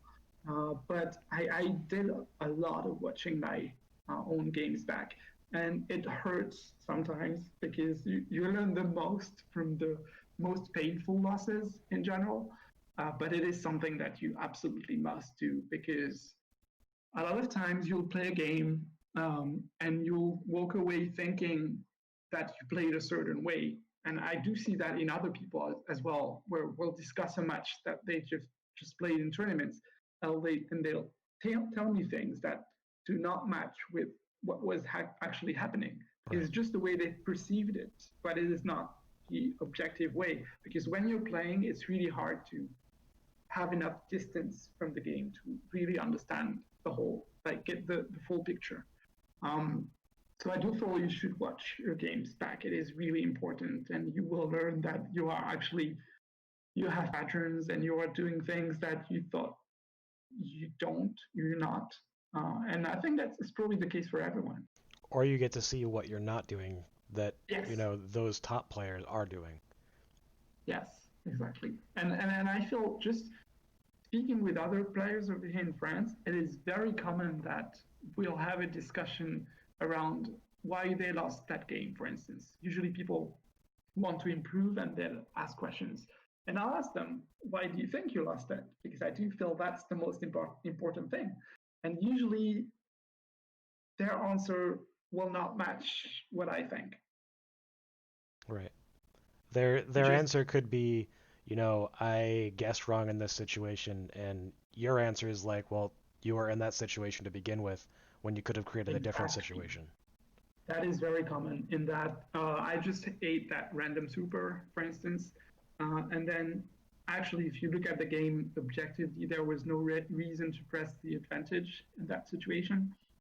It is usually people will, because there are a lot of emotions running during the game, and no one is fully cold blooded, and sometimes people get frustrated or lose patience or whatever, and their perception of things will be really different from what is actually objectively happening in the game. So I Absolutely. do feel like, yeah, and I think we're probably all guilty of that, in that we all have selective memory and we do remember specific things, but not everything. And I don't think everyone is able to remember everything.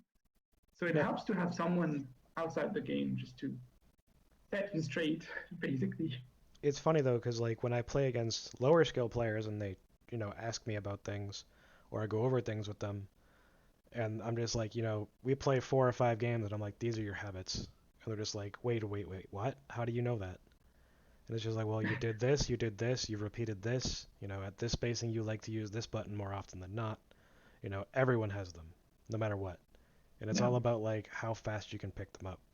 But even if you can pick them up, it's about adapting to them. And there's a difference between adapting to something you're seeing and like just knowing that it exists. exactly. That is very common. And yeah, I would say watching the game is extremely important, but it can be tricky to understand what is really happening. Like you can really, with option selects and everything, Right. it's really hard for beginners to understand that point. I agree. So do you feel that you are very analytical, or do you like just play by feel? Because you've said that you do a little bit of both. So Yeah. like, how do Now, you how do you think the balance is for you?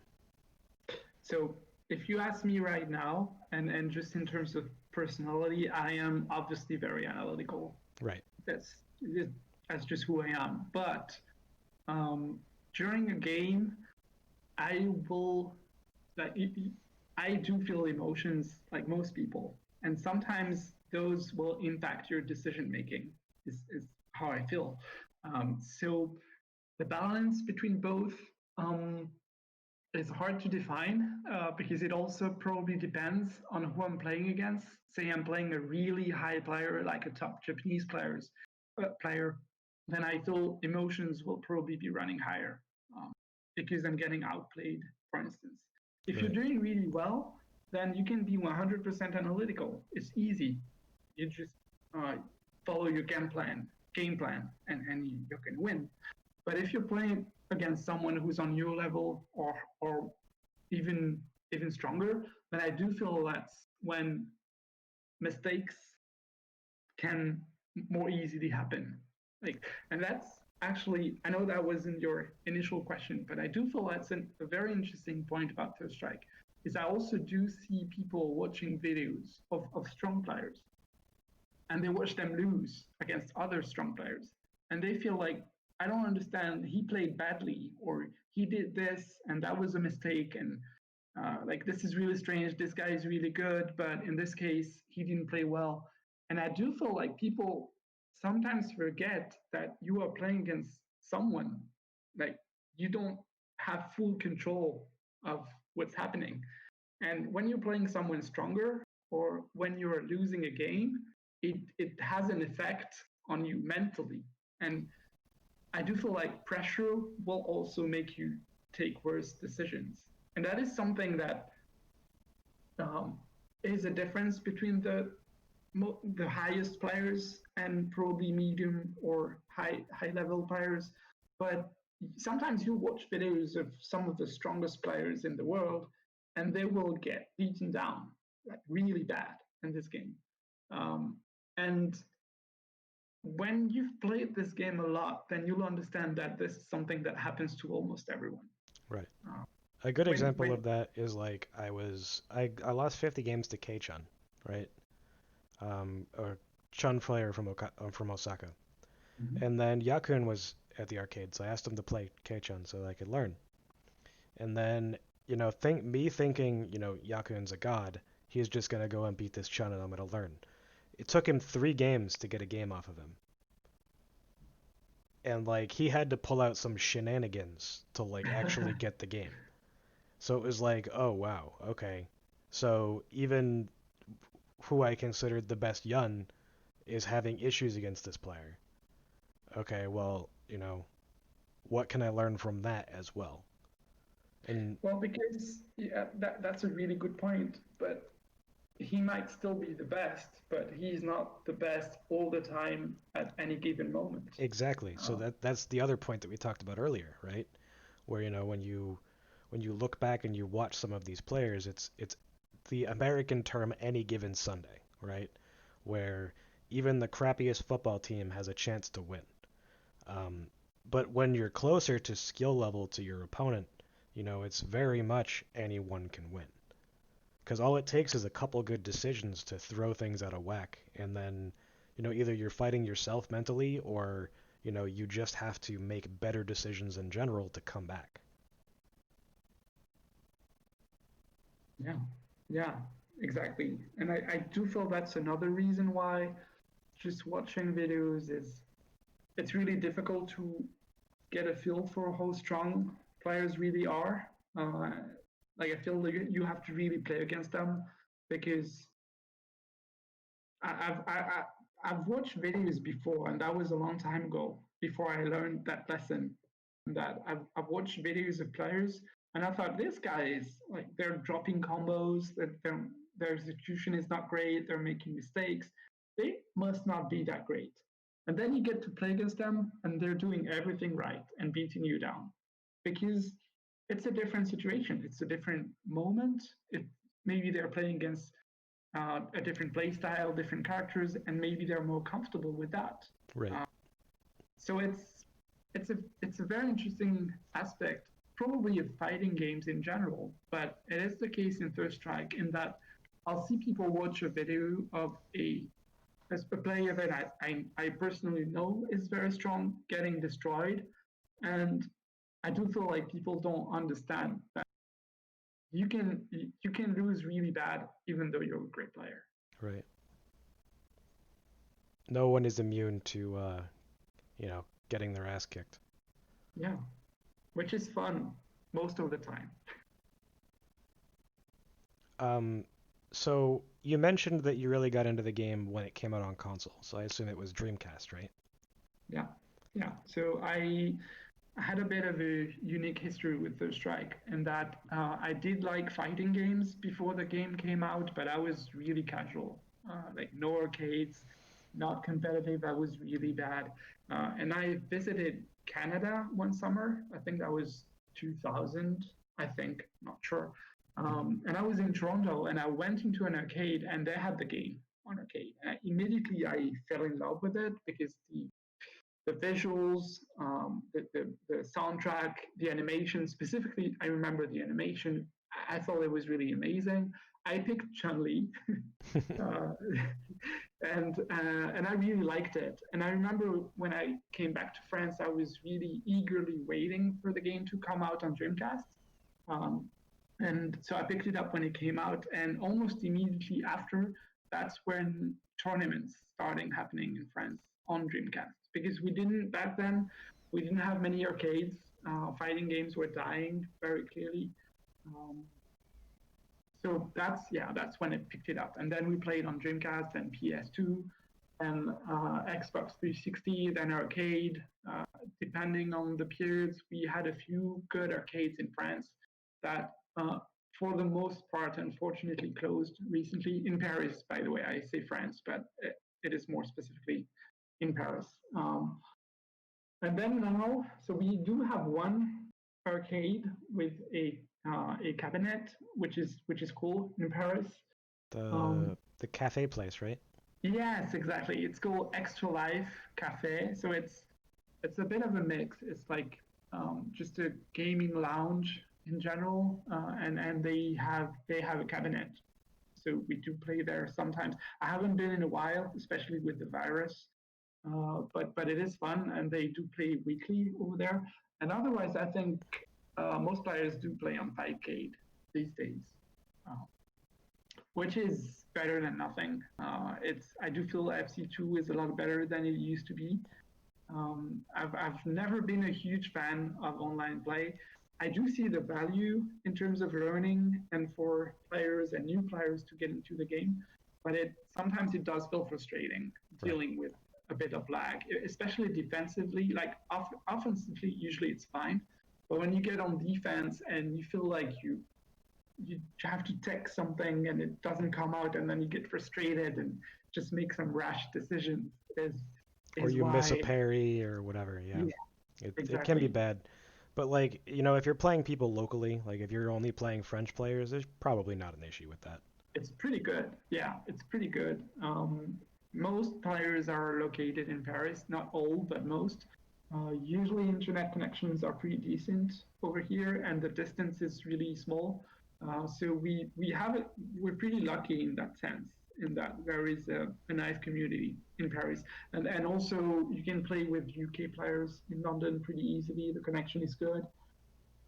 So that's I feel that's a really good step forward compared to before. I didn't play much on 5K at all, the original one, but I never had the same experience that we can have now. It was much worse for me for some reason. Right. I mean, it was worse for a lot of players. I hated Fightcade 1. Like, I refused to play on it unless it was like a charity tournament or something for the most part. Or there was one tournament that one of the fighting game subreddits would have every week, and they'd put money on the table. Like, it was only like $10 or something, but like I like free money, so I played. Um, but I think I think it also depends because I do know that strong players came out of Fightgate, and it's the case in France as well. Like we, some of the stronger guys like Blackcoon, who's a strong Yang player, mhm, CRHK, the Dudley player that you probably know. yep. Monbi, I think, also came out of Fightcade, and other players, I can't mention all of them. And these guys got really strong in recent years. So If there is if Moonby came out value. of Fightcade and now just hates all internet play, that's coming full circle right there. Exactly. Exactly. And I do feel like being a really old player um, that was used to playing offline all the time, it is that the experience is also very different. I do like uh, being around with other people and just being able to talk about the match and just I don't know, cracking jokes and having fun with Right. other people. That social experience is really important for me as well. The one thing that is great about Fightcade is the auto recording of matches. Yeah, So, that's amazing. all it takes if you want to go over that match 100 times is for you to go and grab OBS and record it as you're watching it through the first time. And then, you have that match that you can watch 100 times in slow-mo if you so desire. So like, I played Ise last night and I got destroyed. So I can now go back and watch those games and see what Issei did, what I did, what I could be doing differently, and all that stuff. And, compare it to those top players. Issei is a top player, obviously. I put him in my top 5 yuns. But, like, it's about how other people deal with their shenanigans as well. Like, Yeah. Yeah, it is. I do feel that's a very strong tool, and just in general, I think 5K2 is really good. The UI is good. Um, Connection has gotten a lot better. I do feel there's a lot of value in that, and it's also a free, like a free software, which right. is amazing. So yeah, I do see that value, especially now with the virus. Well, I say lockdown. We're not really on lockdown over here anymore, but the virus is still out there, so there are still restrictions. Um, It's and better to be that safe than makes sorry. yeah, exactly, and it does make it so people don't really go out to the arcade anymore. I So know that 5K is really helpful. Victor's doing those like first to fives or first to tens every week. Yeah, It seems. yeah. So like that's pretty cool. Victor, Victor and Messi every Saturday on the Extra Live Twitch account. They stream some FT10s, which is pretty cool. And we do some of them online as well now with that FC2. So that is, I do feel that's something great that um, some players are stepping up um, to help the community move forward, just to have more events or discussions, just to The make it game is more getting interesting. bigger. I mean, Yeah, you remember what it was like back in the day. Like when we would go to tournaments, you'd have hundreds of people. And now it's Yeah. like you show up to a tournament and you get 12 people. It's like, oh, well, damn. Yeah, that is something I struggled with at some point. Even though I was not playing for that, but I do remember even in Paris we've had some tournaments with 100 people, and that was amazing. Just the vibe and the crowds and everything. It was a really fun time. Right. Um, and now it's more of a closer knit community feeling, which is great. I do feel, I don't know how it is in the US. In France, I do feel in general the community has gotten much nicer, much more helpful, open minded. Like at the point we had those huge tournaments, a lot of people were playing the game, but there was also a lot of negativity or hate. Uh, Maybe, I don't know, jealousy. It was more competitive, so maybe it has something to do with it. But I do like the vibe of the community a lot better now. It's been the case for many years, but I do feel a huge difference between how it was back when I first started and everyone wanted to be a top player and basically you do anything to get that sort of status. And I was not really into that Right. myself. And now it's a lot more about helping new players, meeting up, having fun, learning the game, which is something that I am more comfortable with. So even though I don't like Street Fighter 5, there comes a point where you go and you watch what Daigo did with the last Capcom Pro Tour thing, where he won. He's our age, if not older. I mean, he's definitely older than us. But to see him go and show how he's practicing, what he's practicing, play all of his games online. There's tons of footage of him, so if you want to go and, you know, deconstruct how he plays, you can do so. But he was still able to win. So that Yeah, really shows the strength of a player if you're able to literally show everyone everything about how you play, how you learn, what you're focusing on, etc., and still do well. Like that just speaks volumes about the player. And that's something that should be done more in general because like the more that you show yourself, the faster it is that your bad habits and your, you know, struggles will be picked up on by other people and abused, and then it helps you get over them a lot faster. exactly, exactly. I've had that mentality for a long time over here in France. I do remember at some point we were probably like, I don't know, 5 players actively playing Third Strike. It was a long time ago. But we were still trying our best and playing together and trying different characters so that everyone has some sort of matchup knowledge. And I do feel that helps a lot in the long run. And I do feel like the community is that way now. There's Right. no more hiding. Everyone's helping out one another, which is great. I do I do watch a lot of other games. Like I watch a lot of Five, even though I don't really like it either. I watch. So I've been playing a lot of Tekken 7, which is quite different from Counter Strike. Um, There is so and much more you need to memorize in that game than you Yes, ever need to in Third Strike. If you can so do a Tekken combo, you can do a Ganasian combo. yes, they're harder. They're more difficult. So I played the game when it came out, when 7 came out, so quite late. And a few other Third Strike players played it as well. And we had a lot of fun because, as I said, what I enjoy the most is the learning phase. And in Tekken, you do a lot of that. It's probably too much, but there is so much you have to learn and remember, and in terms of situations, combos, moves, matchups. And I thought I was having a lot of fun. It reminded me of when I first started playing Third Strike. Um, Obviously, I'm not going to be a top player. I'm not. I'm okay, but I'm not really good at the game. But I thought it was really interesting, also seeing how difficult some of the other games can be. Yeah. Because all the time, I hear all the time about how Third Strike is really technical and difficult and the most difficult of whatever. I do feel it's not an easy game because you have to get experience from situations, but at the same time, I do feel like there are a lot harder games out there than Counter So Strike.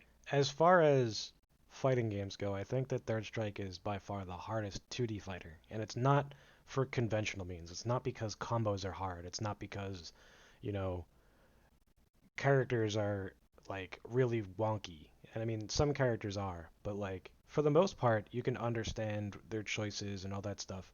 But it comes down to the fact that, you know, one of the reasons Daigo doesn't like the game is you the situations that you earn advantage in, you're never truly at advantage. So like while yeah, you have advantage on your opponent and you're +4, +6 or whatever and you guarantee your next decision, well your opponent knows that too. And if they know what you are capable of after that, they can, hedge their bets and make a guess parry or, an educated parry and blow up your entire offense or defense. Yeah, Um, and you know what? I really like the game. I think Third Strike is really fun. It's probably the most fun fighter out there. But I do understand what Daigo is saying. I agree with them actually. In terms of that, sometimes it feels like a bypass of a situation when you create that advantage. And in the end, you do. So you do have advantage. It's not true to say that it's oh, of 50-50. course, you still Uh, do have advantage, Exactly, but but it is not as strong as in other games, and sometimes it feels a little unfair. I can see that. Um, if you have to especially for new accept it, players. yeah, yeah, you have to accept it if you want to play Third Strike because that's the way the game is, and it's not going to change. But I honestly, I have felt that as well sometimes playing the game, just switching from a different game back to Third Strike, and feeling that like, okay, this doesn't really make sense, but it is the way it is, and But it's it's fun. also like It's one of the things that makes the game most beautiful is because no matter what, it's never the same. You yeah, can you can see the same situation 1,000 times, and it's gonna play out, 10 or 20 different ways regarding, how much life you have, how much meter you have, what your opponent has. Like everything is changing all the time. So it's like it's having the same game multiple times in a row is very hard. Whereas like if you go and you watch Tekken or something like that, it's okay, combo into Oki. Okay, well, you're playing Brian, they quick rise. Okay, taunt shit upper. Okay, knockdown, Oki, dead. Like, you have rounds like that all the time from like the I highest level yeah, players. I Um, do feel like what it makes what the result is that it makes Third Strike really fun and dynamic compared yes, to other games. In absolutely. that it is not stale, it is not static, it is always changing, always moving, and I do feel that's the most fun part about the game. And even play styles of specific players like changes over time based on like the tools that the game gives them and the experiences that they accrue. Like if you watch Yakun back in 2005, it's nowhere near what he is now. Yeah, And that's just it's not just player growth, it's also like, you know, system mechanics understanding and matchup knowledge and all of that stuff. Like understanding everything about the game. So yeah, I mean, it can be broken down into player growth, but like it's beautiful to see someone's style change so much. yeah, and you do get people who are able to learn the game really quickly, which is interesting. And I think it depends on your method and how much effort you put into it. Shinta Uh, is the best example of that in Japan, in my opinion. He started in 2015, and if you look at him now, he's capable of being on one of the top two 5v5 teams for any character that he plays in Coop. So, he's definitely a strong player. Like watching yeah. his Makoto or his Ken or his Yun, like those are definitely his best three. But he can play anything. He brought out a Dudley in the middle of a Maniacs tournament and ended up winning because of that. Was like actually crazy to see that. But like the level of some of these players is extremely high. But a lot of these players also play every day. With the highest level players, like we said. So that's gonna jumpstart your ability to learn the game no matter what. Yeah, that is true. That is true. Um, and I do feel that's really interesting because for people like me who have been playing for a long, long time and who are really old, seeing new players pick up the game and get improve so quickly is really impressive and interesting. And it really feels like the environment is completely different. Yes, absolutely. And thankfully, there's a lot more content being created to help these newer players improve faster.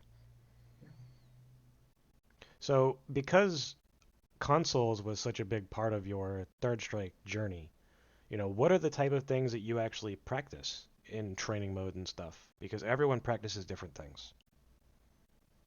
Yeah, I so like everyone, I did a bit of everything. Especially playing Yun, you do have to learn those combos, even though they're not the most important part, but you need to have some basics at least. So I did that. I think what I spent the most time learning in training mode is specific situations and ways to get out of them. Like, for instance, Oki situations. Say, I don't know, Makoto knocks you down with a specific move and she dashes up to you. What are her options? What are my options? What can I do? What beats what she's doing, and so on. I did a lot of that. Um, just trying to make sure I knew my options and just yeah, just trying to understand the game a bit more so that when I make a choice, I know what the possible outcomes are.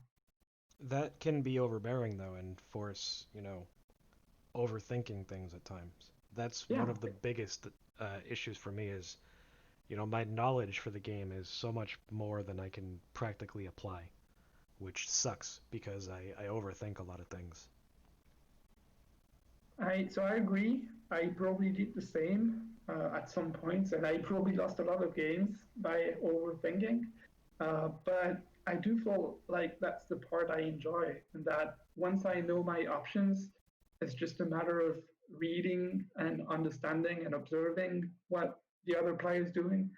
Um, and at some point, I do feel like the better you get, the more reduced your pool of options is. And I know that not everyone probably feels the same, but once you really understand the risk reward of things and the opponent does as well, that's when everything becomes risky, which is really interesting and really the part I really like about the game. Is making a decision, doing something or doing nothing, respecting them or not, trying to make something happen, changing the rhythm, being aggressive, hanging back, waiting, doing playing the ground game. Everything has to have a certain reason or reasoning behind it. And at some point, when you play really good players, you know they understand that as well. And you just sometimes you have to make things happen. Sometimes you have to be patient, and those are the aspects of the game where I'm still learning things. And Right. that sometimes I'll be aggressive when I shouldn't, I'll be passive when I shouldn't, and that is also a very uh, something that is very based on specific players, even more so than characters. And that some people will take risks, some people will not, and I do feel that's where the game is most interesting.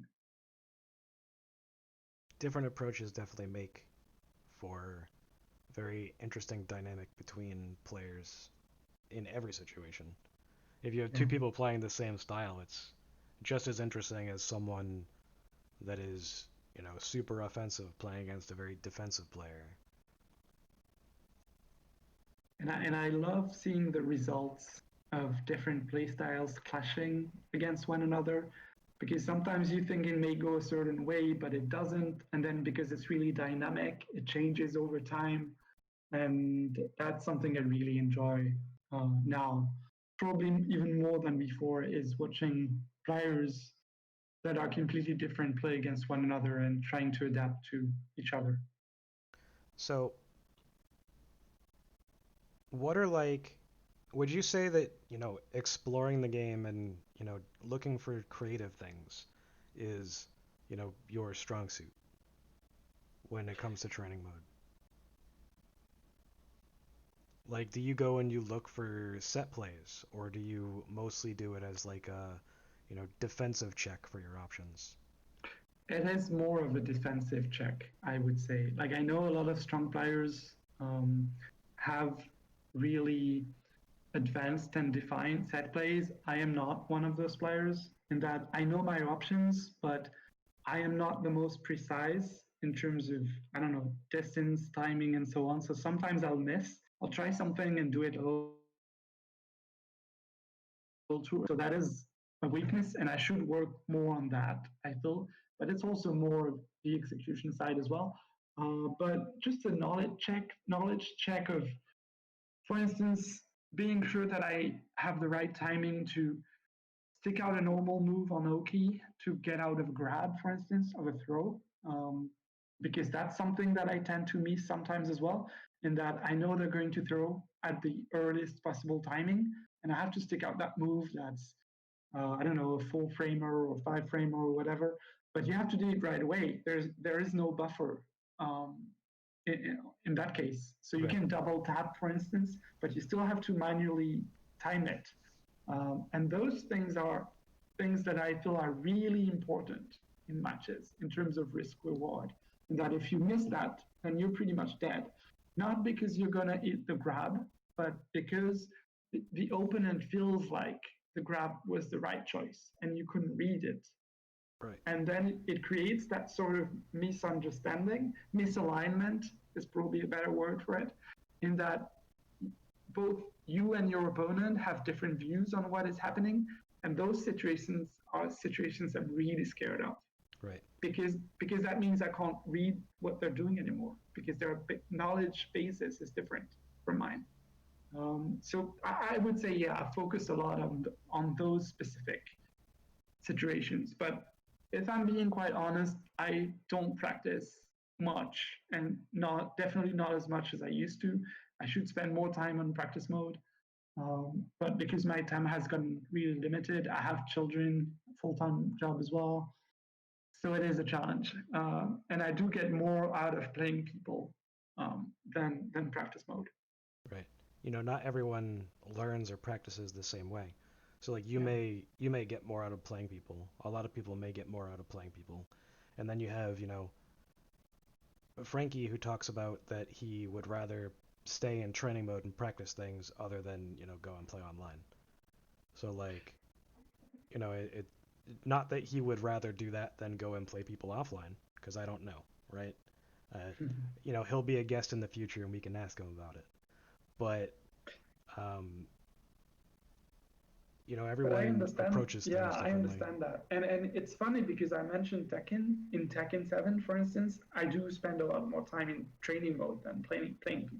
You have to And though. I don't, That's the yeah, thing, is because you're not going to because learn to duck that string. You're not going to learn to, not punish during this a move match. in the Yeah. middle of a match. No, you don't have um, the liberty or the luxury to take those risks in those sort of games. Even if it's free to play online or to play, at your local or whatever and try these things, it's that sort of stuff is definitely better off learned in training mode. Yeah, yeah. Well, you're right. You don't have a choice. It is. At least it feels impossible to just look for the animation of a move that you don't know and duck it or sidestep it or low parry or whatever. It is pretty much impossible unless you practice it Right. beforehand. I do feel like First Strike is a game like once you have that knowledge basis, because the execution is it's not that heavy. It's not that important. I feel you can still play it and be competitive or do decent against most players. Maybe not the highest level players Right. because they optimize everything, but you can still. I've had many times where I start playing the game for 3 months or maybe 6 months, and I come back to the arcade and I do really well. And obviously, not everyone is great. So Right. um, that's the reason as well. But it's just that once you know the situations and you understand the choices you have to make, a lot of the game relies on that. Right. So that's probably a strong point for the game, in that you do need to practice to get better, um, but you can also play it without practicing much and get enough enjoyment out of it. That makes sense. So earlier you mentioned, game plans and how, sticking to your game plan can win you games against specific players and it can lose you games against other players. So how do you go about creating game plans for yourself? Like, what's that thought process like? That's a good question. So I guess it is something that you have to think about beforehand, before the match. It's the whole point. Um, and it's a lot of watching the opponent player or the opponent character, and sometimes even watching a video and figuring out things that you didn't know beforehand.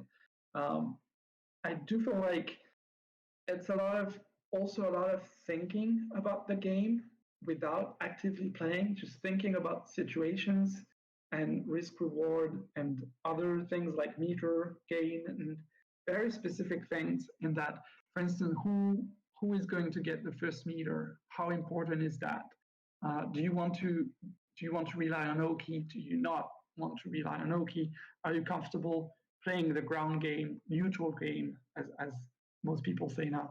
Um, and those are things that you have to figure out for yourself, because it also depends on who you are as a player. What are your strengths? So my game plan, for instance, my game plans won't be the same as my friends or other players, because they are strong at different things.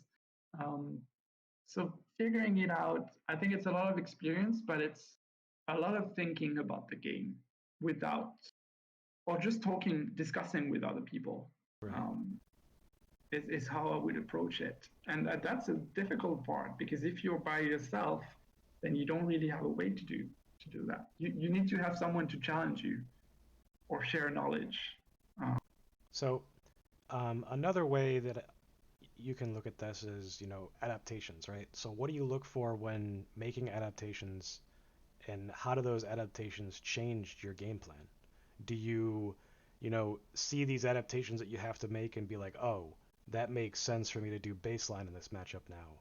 Or, like what's the process for like basically your game plan is like a huge box of Legos. So what information are you looking for when you're playing to, add it to the, building that you're creating? so yeah, this is during a match. So usually what I would do is um, use the early game to get information. I think a lot of people do this. Maybe don't commit that much if you can. That also depends on how good the other player is, because sometimes you have to go all out. But just looking at how they're reacting to things and their spacing. Um, Also, one thing is that is hard to put into words is how confident they are, how comfortable they are. And you can see that usually looking at movement, decisions, um, are they being patient, or do they look like a patient player or not? Are they scared or not? And those are things that I would use to adapt. Um, I feel you also have to look at, use knowledge checks basically. Just try and see if they know the situations, if they know what to do, if they're familiar, what is their move choice, are they using the most optimal moves or setups, is what I would use to determine if I can use the baseline, the basic strategy, or if I have to make adjustments. And then those adjustments would have to be player based, obviously, Right. which is difficult in Third Strike, uh, because the matches are quick and you usually don't get that many matches in tournaments. So yeah, I think those are things that I would look for. But it is difficult. I think as everyone is improving, it gets more difficult to really understand, analyze the play style of different players. Right. So would you say then that in tournament matchup knowledge and, you know, how you approach a matchup in general means more than, you know, some of the potential adaptations that you can be making? In tournaments, so that's it's a good question again because I was thinking about this a few days ago. Generally speaking, I would say yes. Matchup knowledge in tournaments is probably the most important thing because then you have that baseline that you can use that you can rely on. Um, so things that you can abuse at very little risk, for instance. But Like, at the same time, it depends on the type of adaptation that you're talking about. Um, on one hand, when you play a longer set, then you get more chances to adapt, but you also get a lot more information. right. So it is difficult in that you have to make more adaptations in the long run. You have to have more endurance, but at the same time, you get more information, and that is easier than in a tournament where you only get a couple of decisions, for instance, and then you have to make your choices from that. Um, and I do feel adaptation in tournaments is also really important over a set. For instance, if it's first to two, then you can adapt to a certain level. I do feel it's difficult to adapt in first to one. It's not impossible. First to two, you can definitely adapt to what the opponent is doing. And I do feel those are two different skills. The skill of being able to adapt really quickly with little information, and the skill to be able to adapt continually to the flow of information is So, to me different things. And I see that in different players, in that some players are able to adapt in tournaments, but they play longer sets and they get figured out and they get tired out. And some players are not that strong in tournaments. Like, it will take them a bit more time to figure out opponents, but then longer sets they'll come out on top because they have more control, more information, and the longer the set goes, the more dominant they get. different skill sets for different players. I do feel that way. I don't know if that makes sense. It's a bit complicated. Oh no, I Um, understand completely what you're saying. So that brings me to another question then. So, do you think then that randomness in your decision making, rather than conditioning, is stronger in tournament? this is a topic that's been discussed in the French community for about 20 years, for Third Strike. Hmm. Um, my view on thing is, what is randomness? I So I don't I never know showing your opponent the same thing twice. but even that, I know what you're saying completely. I understand, but even that in my mind is not randomness because you're It's never intentional. showing the same thing twice, but you're still making those decisions based on something. Right. There's still a situation. There's still you're watching the game. Unless you're just blindfolded and mashing the buttons, then I guess that would be true randomness. But otherwise, there are still clues. There's still information you're using to make those guesses. So my view, deep down, my view is in fighting games, I don't think there is such a thing as true complete randomness.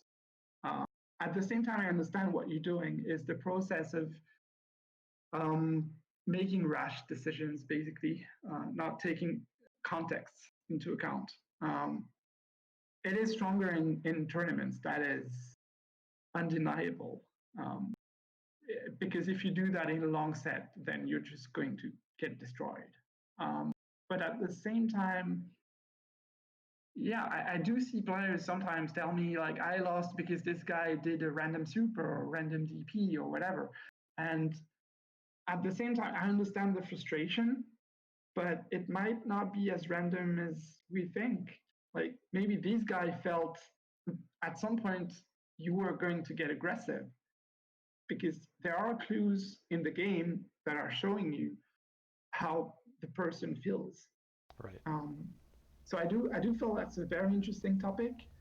I do agree with you. Randomness is probably strong in general as a word, as a concept, is stronger in tournaments.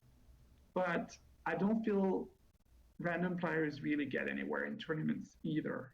Um, I do feel like it's a certain skill of being able to have enough variation and surprise your opponent. But that is surprising your opponent is not what I would define as randomness personally. It, Absolutely it not. would be that's a skill to me. Right. But, there's a difference between variation and randomness, and that's the point that I wanted to make, actually. So, having enough variation for the same exact situation matters a lot. So if you look at Okizeme, you have meaty high, meaty low, delay high, delay low, throw, Zempo tension, neutral jump, jump forward, positioning back under the timer so that you're literally just giving them the space and saying, okay, earn your way out. Um, there's all different ways that you can approach, every knockdown, every situation. And, just because you're doing one thing and not another doesn't really make it random, right? So Yeah, I think the correct way to differentiate it is that um, I would call it pseudo-random, where you're using enough variation for the same situation that although you're never showing your opponent the same thing twice, you are still using the cues that they're giving you. So while yeah, you might exactly. be seeing that they like to high parry, okay, well, the first time you hit them with a low, the second time you throw them, but it's based off the same information. It is. And in that case, is it randomness or is it adaptation? It's probably not It's random at that point, right? It's yeah, variety and variety in response to, the adaptations that you're making for your opponent's decisions. But also just basically playing rock, paper, scissors, while it is not strong in long sets, does have its merits in tournament. it does. And as a player personally, I would say I'm pretty strong at that aspect of the rock paper scissors thing, and sort of adapting, but not it's not the deeper level adaptation Right. is how I would say. So I usually do well at that, and I do feel it's a um, different skill completely, and it's hard to define, very hard to define. But it is. I feel it is a recurrent topic for Third Strike, in that everyone feels that way sometimes. Right. In that what they did, was it random? Did he know? Did he see? Does he know what I'm thinking? And it's always it can be hard to tell sometimes. But in the end, does it matter? You got hit by It it and you it lost. works. Yeah, it works. It's all that matters. That's exactly how I see it. Is it if it works, it works. Exactly. You put yourself in that situation, and whatever their decision was, worked. So Yeah, you could have approached it differently. Or, maybe you did the correct thing and they just outplayed you. Just because their decision is quote unquote random doesn't mean it's bad. But at the no, same it's not. time, It was just good because actually. Yeah, just because those decisions were made doesn't mean that they're consistent either, which is something that a lot yeah. of players don't understand is uh, consistency in a situation. Just because it worked once doesn't mean it's, a good decision in the long run.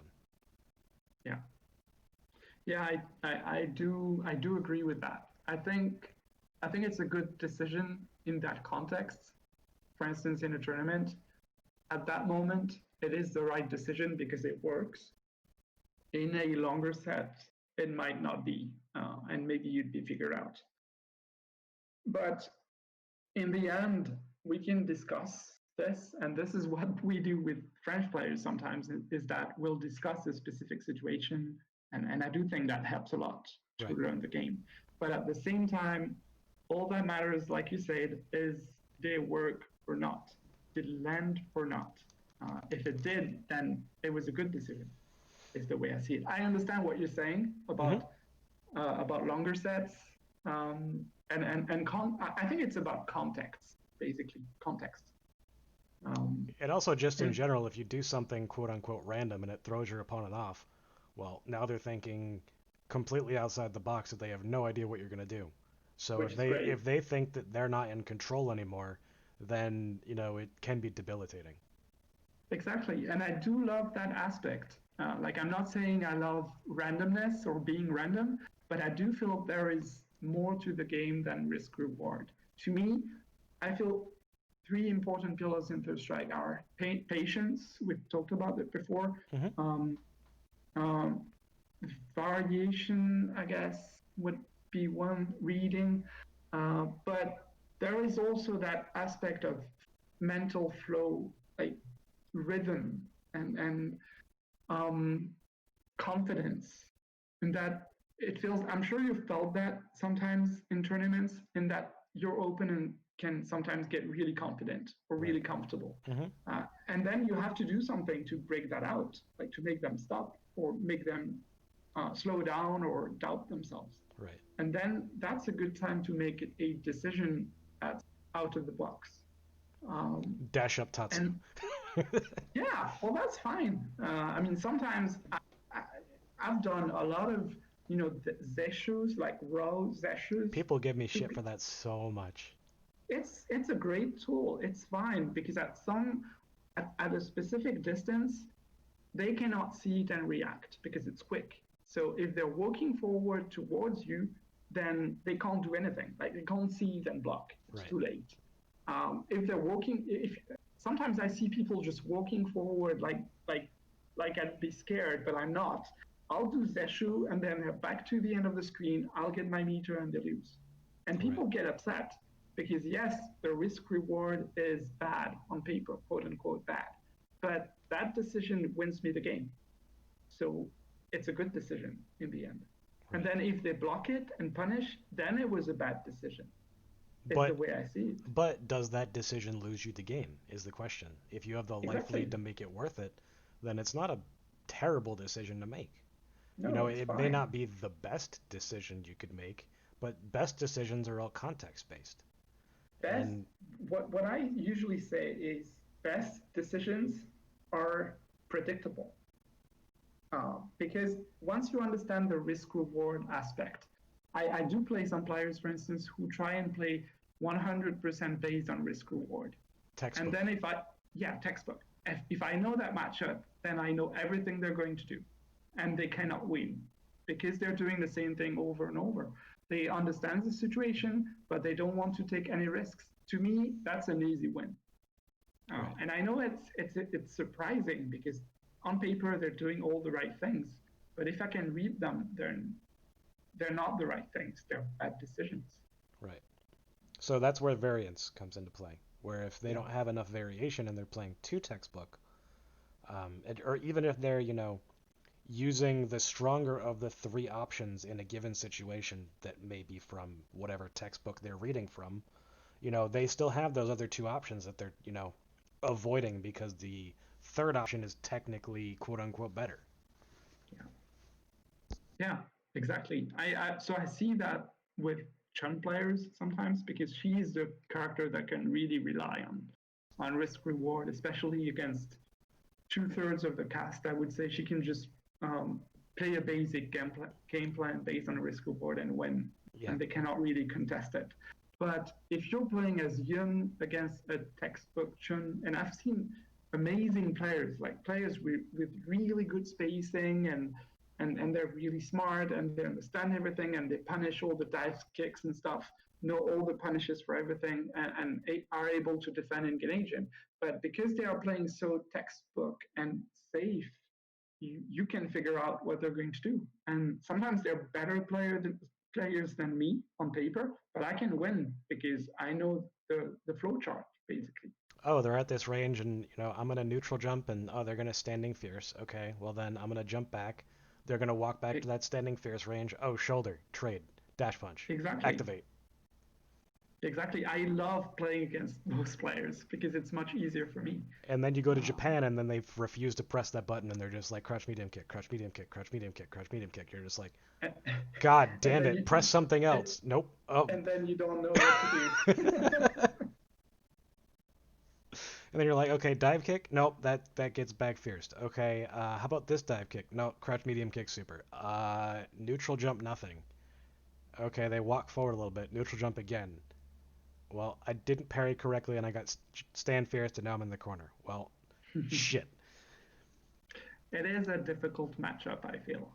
Like initially, at some point, I think a lot of people felt like Yun was better than Chun, or at least he was beating her in that specific matchup. I don't think it's the case anymore. I think it's 6-4 Chun personally. Yeah, thank Um, you. and Thank you. the reason for that is because Yun has to take risks no matter what his decision is. If he's up close, he has strong buttons, but you know, Chun's Okizeme, even though it's very simple, is some of the deadliest in the It's game stronger. Yeah, because of the her ability to use space, which a lot of characters don't get to do, and still have the option to meaty, beat guard jump, and literally just sit there and make you make a decision or counter throw. So from that one spacing, she has so many options, and it just negates all of your choices. So all it yeah, takes is one good decision for her to put you in that situation. and it is more consistent than Yun's because Yun is really strong when he gets that flow going, Right. but you're still making decisions. There is still some sort of risk associated with that. Chun, I feel, is a lot more safe in her game plan. Like she has to take risks against Yun specifically, Mm-hmm. but if you look at the risk reward balance of specific situation, it's for Chun, in my opinion. Also, the fact that she can punish Canadian activations from really far away, not full screen, but almost. Something that a lot of people don't know is that if she blocks forward medium kick or if she blocks universal overhead standing, she can Kara throw you on reaction. Yeah, So like if you go over to Japan, you play against Nuki MOVK or whatever, and you are like, okay, I'm gonna overhead them. If that player has the ability to react to that and block it, they can you just lose. you You lose. lose. And it's the Yeah, same thing against Q players. Like Q players can just stand up, block, or they can get hit by the overhead and then just Kara throw you. And then it's like, oh well, crap. So essentially that throws the Yun completely off his game because he literally just has to hold up. yeah, yeah, definitely. I do feel like there are small details that make it in Trent's favor. It's not bad. 6-4 is not unwinnable by any means. It's pretty good actually.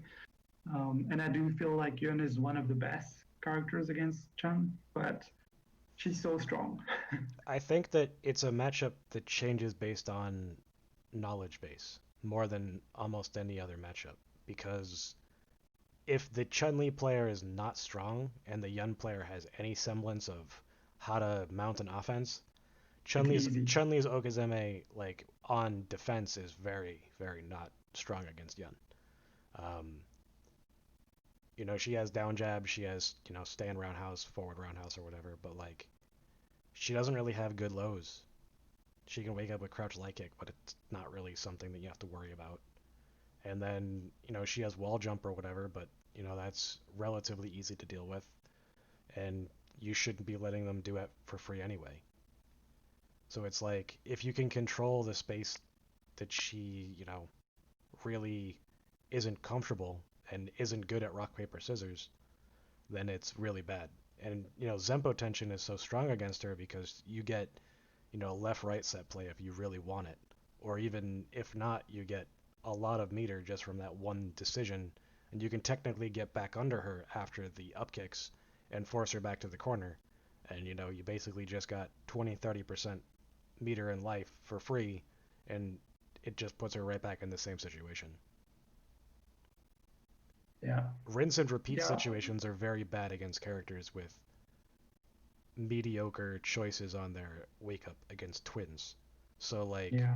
Makoto, Alex, Chun, even though some of these characters can be strong, like they can be abused in specific ways as some characters in the game. Well, I do think one important thing is how much it changes once she gets meter. Oh, Um, in absolutely. that, in that, if you, I mean, once she has meter, then it's Some of much your moves just scarier.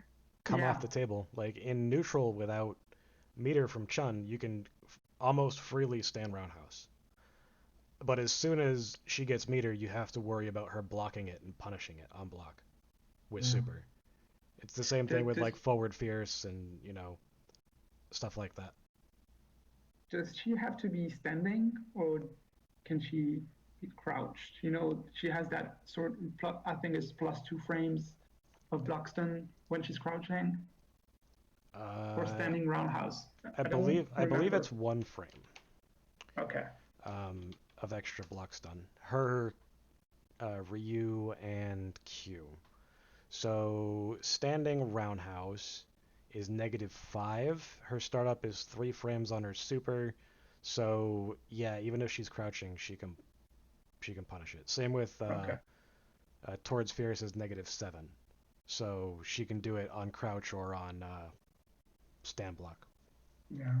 Well, um I think it's most challenging when she has super is first the punish of the activation is really scary. And You have to backdash and then activate, and then you have to close that range, and then that's when it gets dicey. difficult. Yeah, And then also the fact that she can do stand roundhouse into super on wake up if you try to throw Zen potential or even yeah that SGGK on wake up is strong. yeah, and that's I I enjoy playing Chun, but it is difficult because it feels like you cannot afford as many mistakes as she can. Absolutely not. But as long as you're making varied decisions and your opponent isn't like completely guess happy, it's a little bit easier. I do feel like it's more difficult for me if they're guess happy, which is strange. But against Chun-Li specifically, I do feel like if they try and parry and if they're good at reading that, then it's really difficult. If Absolutely. if they're playing safe textbook, as we say, if they're playing textbook, then it's a lot easier for me. So since you've been to Japan a bunch, you said you've gone to SBO what 5 times? Yeah, 4 times officially. I was qualified 4 times to represent France or Europe. And then I went twice and played in the last chance qualifiers. And once I actually played in that last chance qualifiers, I think it was in 2000 and I can't remember, eight, maybe 2007 or 2008. And I played, I was in a team with US players in that last chance qualifier. Who did you play Um, with? so I was with an Akuma player, therapist. I Oh, think that's Kevin. how you, yeah, I I think that's never how knew that you Kevin pronounce went. it. Yeah, it's therapist. But I Uh, never knew that and Kevin went over there. and he came with Flair, the Ryu player. Oh, okay. Yeah, yeah, yeah. So I Flair's good teamed up people. with them. Yeah, he's a really cool guy. I remember, and I think that was the time when KO Fiend was also there. There were also other US players, and I remember we hanged out a bunch, and it was a really fun time. But yeah, I've met a lot of US players. Most of them are old school players. But it was always really fun to get to SBO with all the international players. And actually, I did always feel like the most interesting thing about it was not so much the Japanese players, because even though they're amazing, we see them in videos, everyone knows them. But then you get to play the international players that sometimes are not well known, and they have their different play styles and thought processes. And I always thought it was interesting to see how they matched up against one another. Right. So, how long did you usually stay when you were over there? Was it a week or was it longer? It was a little longer, usually around 2 weeks, maybe three sometimes. I can't remember exactly, but it was never a month. It was always a couple of weeks, I think. So, what was your experience like learning over there? Because you said that you and Mimosa brought back knowledge. Was that like your goal every time that you went over there was to bring back new knowledge? Or like, how did you approach improvement while you were over there? Um, so the goal, yes, I think gaining knowledge was a goal. I think when I was there, at the time, the goal was improving myself. above anything else, is the way I viewed it. Right. Like, let's try to learn as many things as I can, play as many players, different matchups. And then afterwards, when you come back, that's when I start sharing all the Right. knowledge. Um, but I think the goal was trying to improve as much as possible. Sometimes I was trying to do well, but I realized at some point that it was a little useless. That's harsh, but that's how I felt. In that you can practice here for a year, and you go back, and it feels like You practice for a they month and they practiced in a hyperbolic time chamber. yes, that's how it feels, and it feels really bad.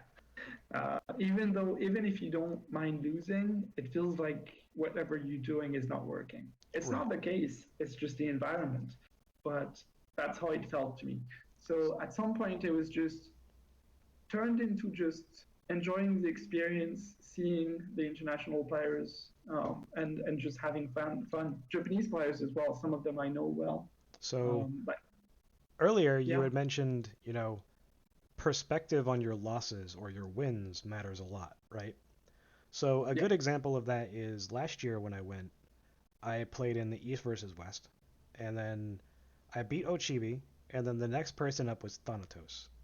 Now I specifically remember getting destroyed by Thanatos, right? But then I remember and I went and I watched the match back because the Third Strike channel uploaded my loss. And then I watched the first round and I'm like, I don't remember doing this well.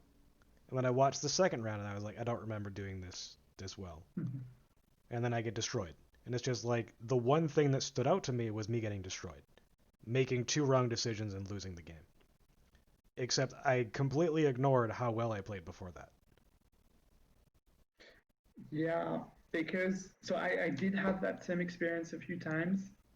It's probably how you perceive that it's your emotions um, affecting your memory, like selective memory, Right. in that perhaps you wanted to do really well in that event because it's important. There are top players, and you actually did well. If you played Ochibi, that's already really good. And you know there's going to be the VOD, the video online, and people are going to watch it. So sometimes you want to do well. And then just the disappointment of losing or maybe not doing as well as you think you should have makes it so you feel you did really bad. So But when you're over there, do you feel like you're expected to lose?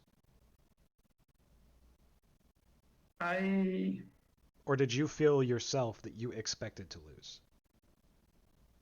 I I never felt like I expected to lose, but I always felt like I was expected to lose. Okay. Like I never myself, I never felt like I was going to lose. Even playing the strongest players, I always felt like maybe I had a chance.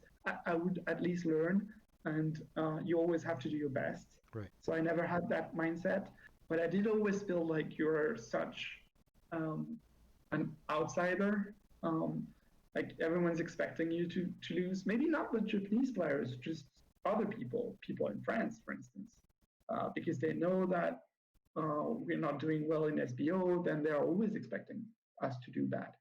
Um, and also, I did feel like the most difficult things because I had years when I did pretty well in general, say in casuals, even some tournaments outside of SBO. And then you play in SBO and you do really bad. I've had some of those years where I did really bad. Right. And it's so anyone is really going to remember aside from you. And that's when I decided it doesn't matter what other people think or how they perceive you as a player. Really doesn't matter because no one knows everything. No one sees all the matches that are going on. What really matters is how you feel yourself towards your improvement. Is what I would say is important. I have a funny anecdote around that. Is in that the first year I went to SBO was 2003, so it was the first SBO. Right. And we were terrible. We used to play on Dreamcast. Dreamcast was really laggy compared to arcades. Yeah, you So had like when, 3 frames of input lag if you used any of the controller like shoulder yeah, buttons and all of that stuff. So if like you pad it hacked was them, it was still terrible. it was really bad. Even using joysticks on Dreamcast, it was really bad. I remember when we got there, just doing with a shoto, just doing dash throw, dash grab. The grab would never come out because we do it too early. And then you just do like empty dash. And a lot of things, like everything was delayed, and we had to adapt our timings um, to improve. So we played a lot, but at the same time, we were really bad in terms of knowledge and everything. And that year is the only year that I won a match at SBO. We played against a team. I think it was from well, no, back then they were not from Kyushu, but um, it was Ru, you know, the Urian and Ryu player. Yep. He was playing Yun back then in 2003. In his team was a Ken that's not famous. And I don't think he was one of the best cans, but he was probably decent.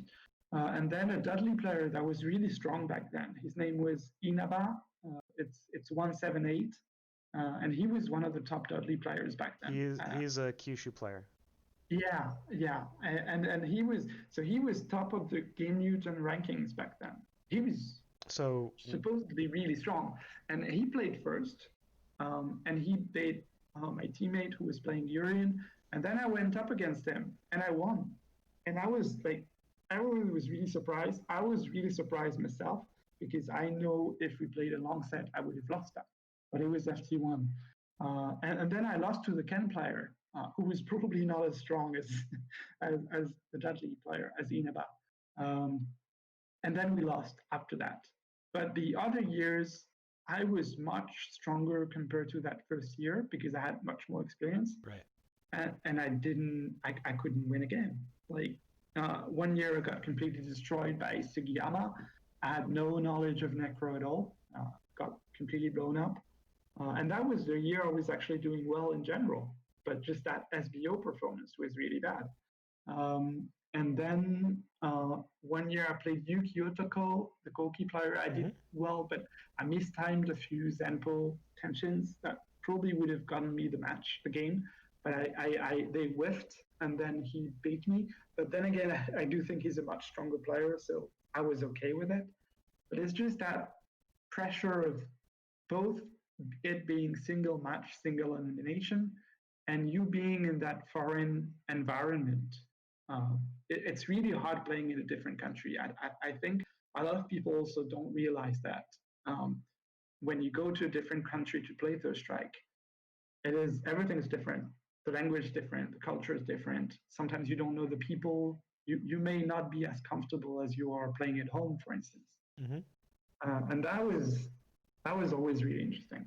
But yeah, I did feel like I was expected to lose. That was okay because it was more realistic. Right. Um, but I did get that feeling sometimes when I went, especially at the beginning, that I wanted to prove myself.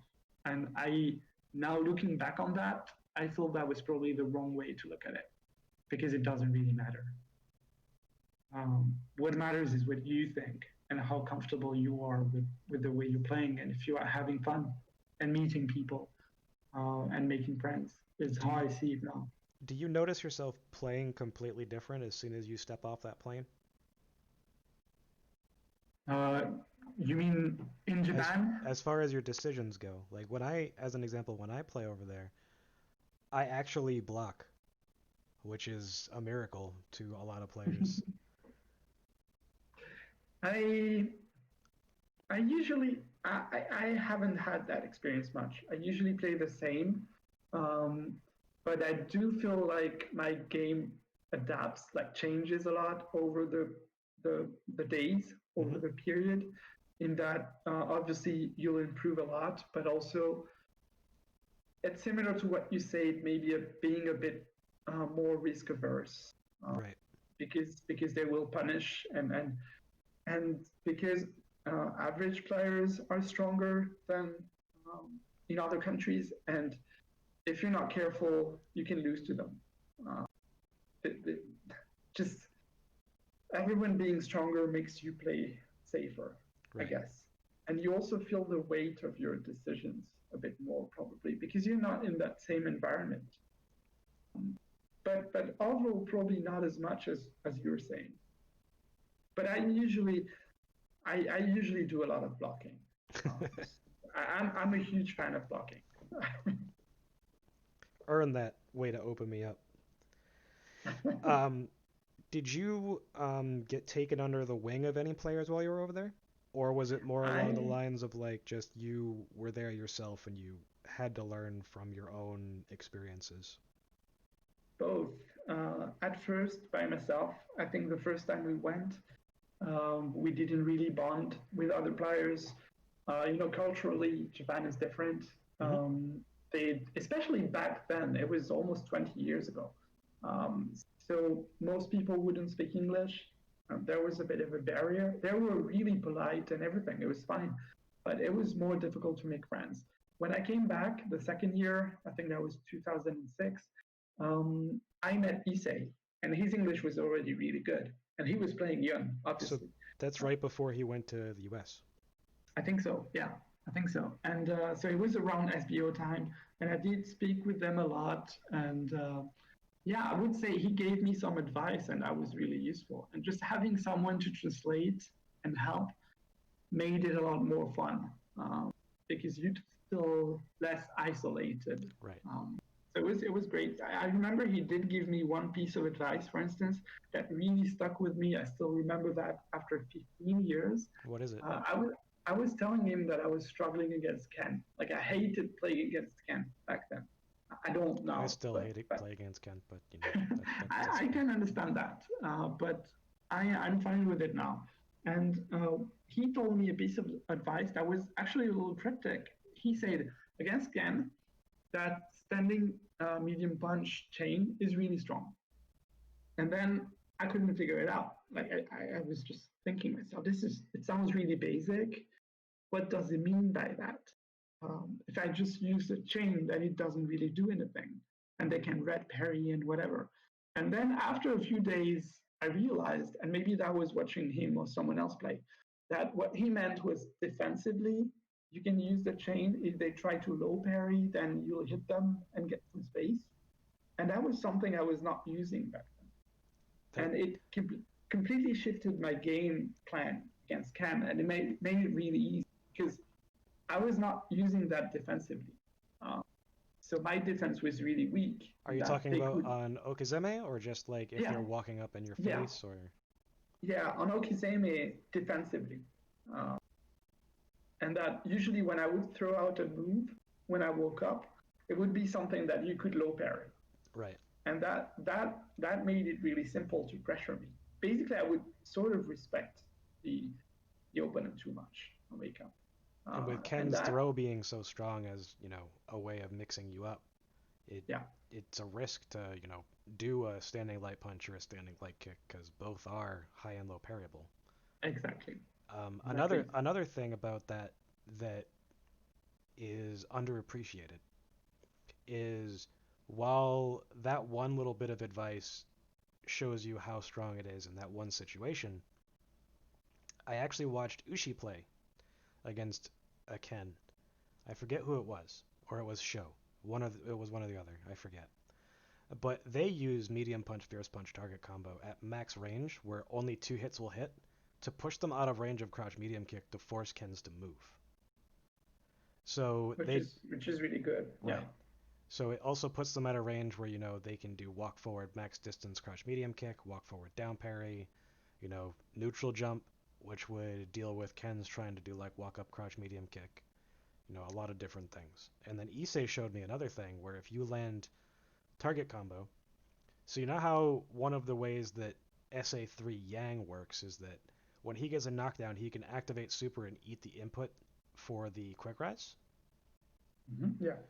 There's a particular set play, like a left-right set play, that's really, really dumb against Ken that Issei told me about recently, like in this past year, that I had no idea existed. Um, Maybe I'll dig out the video and show you after the podcast. But basically, you use the medium fierce back fierce. You wait for them to basically hit the ground. You activate, eat their quick rise, dash punch in their face, and then you get a weird decision with how you do your dive kick, which will either cross up and allow you to combo or stay in front and combo at their knees. That sounds really good, really strong. Uh, yeah, I'd love to learn more about it. I think can be frustrating as a matchup. I've played it a lot because Mimosa's main is Ken, and he's really strong. Right. And I I do play it more relaxed than Mm-hmm. I did before now. My goal usually is to just stay out of the corner, do anything to stay out of the corner. Like I don't even really care about meter damage or anything. As long as I'm out of the corner, I'm not losing that Right. that game. Your goal is to stay mid screen. Yeah, and whatever happens mid screen is usually fine for me. Right. Um, yeah, What's really interesting to me is, and this is no offense to anywhere in the world's players, but when strong Japanese players go over and there is video footage of them destroying everyone, like Boss, there's a Third Strike Bondi has videos of Boss playing at Stunfest Stunfest. where he Yeah, just destroys everyone. And it's the same thing with Show from HSF, um, where he's just basically effortlessly beating all these players. And it's interesting to watch how these players take risks and the decisions they make against players that are worse than them to remain consistent. I think that's something that really separates them from the tier of player under them is that they are able to remain consistent against obviously weaker players, but very different play styles, different characters, and they still manage to win almost every time, Right. which is crazy. Like if you watch Show play against Japanese Kens and then you watch the first Atene played with Mimosa, like you can tell the difference in decisions that he's making to stay consistent, to like not give Mimosa too much respect, but at the same time give him just enough respect that he's not going to be like super aggro. Yeah, which is crazy because if you play that guy, if you play Mimosa, he's actually pretty strong in long sets. Like I don't think there's anyone in France who beats him in that specific format. But you watch him play against Show and even Boss at Stunfest, and he does really bad. He looks a Like lot there, like there's a lot of players that are very strong that when you put them in a long set against, very strong Japanese players, they look lost. it's really impressive to watch that. And I did watch that set a few times of Show playing him, and there are probably some things I don't understand, like how he's able to restrict his options so much. Obviously, I think there is an aspect of Mimosa maybe not handling the pressure. I mean, outside of the game, Right. as well as it should, because you're playing a really strong player. You're expected to lose. Many people watching. I know I've been there, and it is difficult. Right. But at the same time, him not be able to win even a few games, and I've seen other strong players in the same situation, is really impressive. Um, Right. show is really special. Um, like he just everything is optimized and not just the combos and setups, and that everything he does is. I feel he's one of the Yuns that take the less risks, like fewer So risks. that's something that when you look at his play style and his pressure strings and his combos and his flashiness and stuff, you go, okay, this dude plays to win and he wants his combos and he's, doing everything that he can to get into that position. Well, in some cases that's true. He plays super risk averse in a lot of other ways, Yeah, but he knows exactly when he should be taking risks and what risks to take. Um, so like There are times where you'll watch him play against a Ken and he'll notice the Ken spacing and he'll mash jab, knowing that the Ken has to walk up for the throw or walk up for the crouching light kick, and it may not be meaty timing, and he's going to get hit by that jab, and it's either going to be far jab, which pushes him far enough away that he can jump out, or it'll end up hitting him close, and he can do jab, light kick, medium punch, activate, or dash punch or whatever, and get um, momentum back, or wake up medium fierce target combo. Um, but his use of crouching medium kick, just like we were talking about earlier, like that differentiates a lot of the very strong Yuns, is how good they are at that spacing where crouching medium kick is strong. And unfortunately, that's the exact spacing where Ken is strongest. Yeah. So it's like a game of cat and mouse of like really who's going to be committing, who's not. Because when you watch high level Japanese players, that's the spacing that so many players refuse to commit, right? They prefer to block. They prefer to block that crouching medium kick from their opponent, and then go back to neutral, jump away, do whatever. Whereas some of the Yuns are really good at understanding how to use that button at that spacing to control Ken, to like be able to block that thing, walk back, walk forward, crouch medium kick, walk back, walk forward, stand medium kick, neutral jump, and then see what Ken does in either dive kick or like far fierce at like safe jump timing and all sorts of other shenanigans. Like their variation at that spacing makes them as strong as they are in that matchup. Yeah, I agree. I agree. I also feel like um, some of those, like the spacing for that medium kick, is a little similar to Yang's spacing, even though he has different tools. So it's a different round game. Like he has that EX Mantis, which is a really, really strong tool that Yep. people are afraid of. Just being there, you're afraid that he's just going to use them. But at the same time, the range is the same. And I do get that impression that it makes a huge difference against Ken. I agree. Knowing that spacing perfectly and being able to stop him from pushing you towards the corner is what makes a huge difference. Shoei is a master of doing that. And I do remember also watching a set between him and Nicola, the Dudley player, at HFS. Yep. And I watched that too. it was also amazing the way he was applying that Full crouching medium control. kick. Full control. But also, Yeah, the thing about crouching medium kick in that matchup, which you probably know, is that there's one range Dudley cannot do anything yeah, at all. Where if he parries, he can't do stand roundhouse into EX machine gun blow.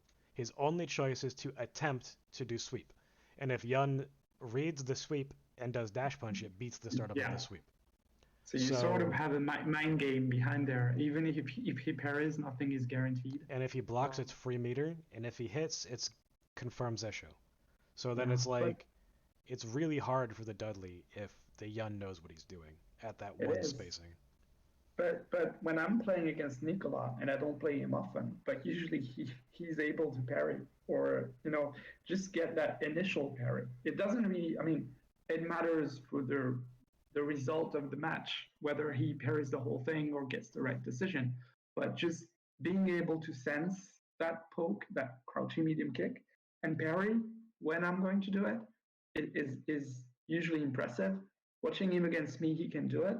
Against Show, he cannot. So Like, one of the the, one of the things I remember from that set in particular is that in general for Japanese Yuns is that they use that spacing as a baseline to do crouching medium kick or walk forward stand medium punch, like micro step forward. So yeah, if the Dudley is too concerned with the crouching medium and they're trying they to get parry hit. it, they get hit or they block it. And Yun's not really at a bad spacing if you block the far standing medium punch. So it's kind of a risk averse move at the same time. Um, and if the Dudley walks too far forward, he can do medium fierce Yeah, as opposed yeah, to like yeah. parrying. I've seen the same thing. I think it's really strong against Dudley. But it is something personally I have struggled with sometimes, and that maybe I'm not precise enough in the spacing, and also just knowing that when Dudley has met meter, if he makes that right decision, then I'm in huge trouble. I hate the situation on Oki with Dudley having meter So against me. one of the strongest aspects to me about the Japanese players is they understand that those situations exist, but they also understand that they can't let their opponent get away with things for free. So understanding that that risk of the opponent making the decision is there, but But it doesn't as matter. Nika Yeah, KO points out, is you need to understand your decision and why you're making that decision. And if they guess that one thing, good on them. Like you kind of have to just tip your hat and be like, okay, you made the right decision. Good for you. I agree. You have to let it go. Basically, it's just play your game, just make that decision and accept it. But I sometimes I do struggle a bit with it. It's specifically against Dudley. I'm usually fine against most characters. Maybe Chun sometimes, but you can't get scared. But I think it also has to do with confidence, just being confident in your decisions. Right. And there are some characters, sometimes, most of the time, I'm very confident in my decisions outside of Kenichi, but those two situations, Dudley with a lot of meter and Chun with meter, sometimes I can be a bit too hesitant when I Right. shouldn't. And that's where, their mastery comes in, is they've seen that situation millions of times. Yeah, Whether it's themselves playing or them watching, their peers play the matchup or whatever, like they get a real understanding of, how things can be approached and the risk behind things. Like risk reward is just as important in those situations, but at the same time, there are spacings and timings and situations, life and meter wise, where you kind of have to take that risk. And if it's a 20% chance that your opponent guesses right, then it's a risk worth taking. yeah, it is. It is. And I do think that Yun beats Dudley. It's just you have to be comfortable with the situations where the the opponent can make a strong comeback. And You you just have have to to let be go. really good at reacting to jumps and Yeah, properly figuring out what to do. Because knowing that you can walk under at certain spacings is important. Knowing that you can yeah, Dakai under him and force him to parry it is also important.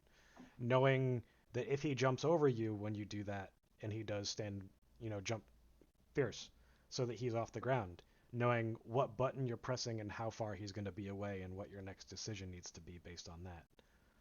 Like that stuff matters just as much. And then, jump forward target combo, neutral jump fierce, all sorts of different ways that you can contest jumps. And variation for that matters a lot. yeah. Definitely, I agree. But once sort of force Dudley into a ground game, it's way more in Yun's favor.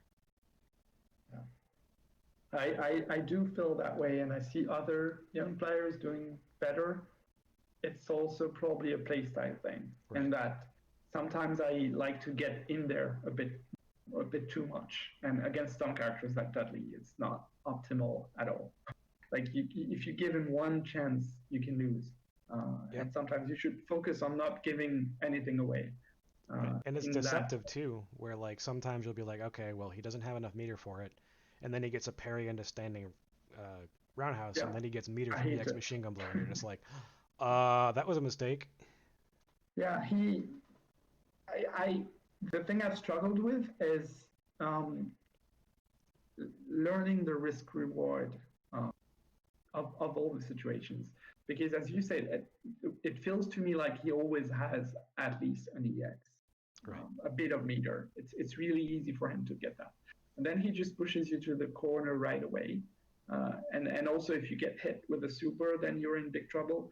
I think I don't really use that option select on wake up, where you can like low parry and then let go of the stick to be a neutral to get hit standing with the overhead. Is something some players are doing. I never really got to learn it, and I don't really feel comfortable with it.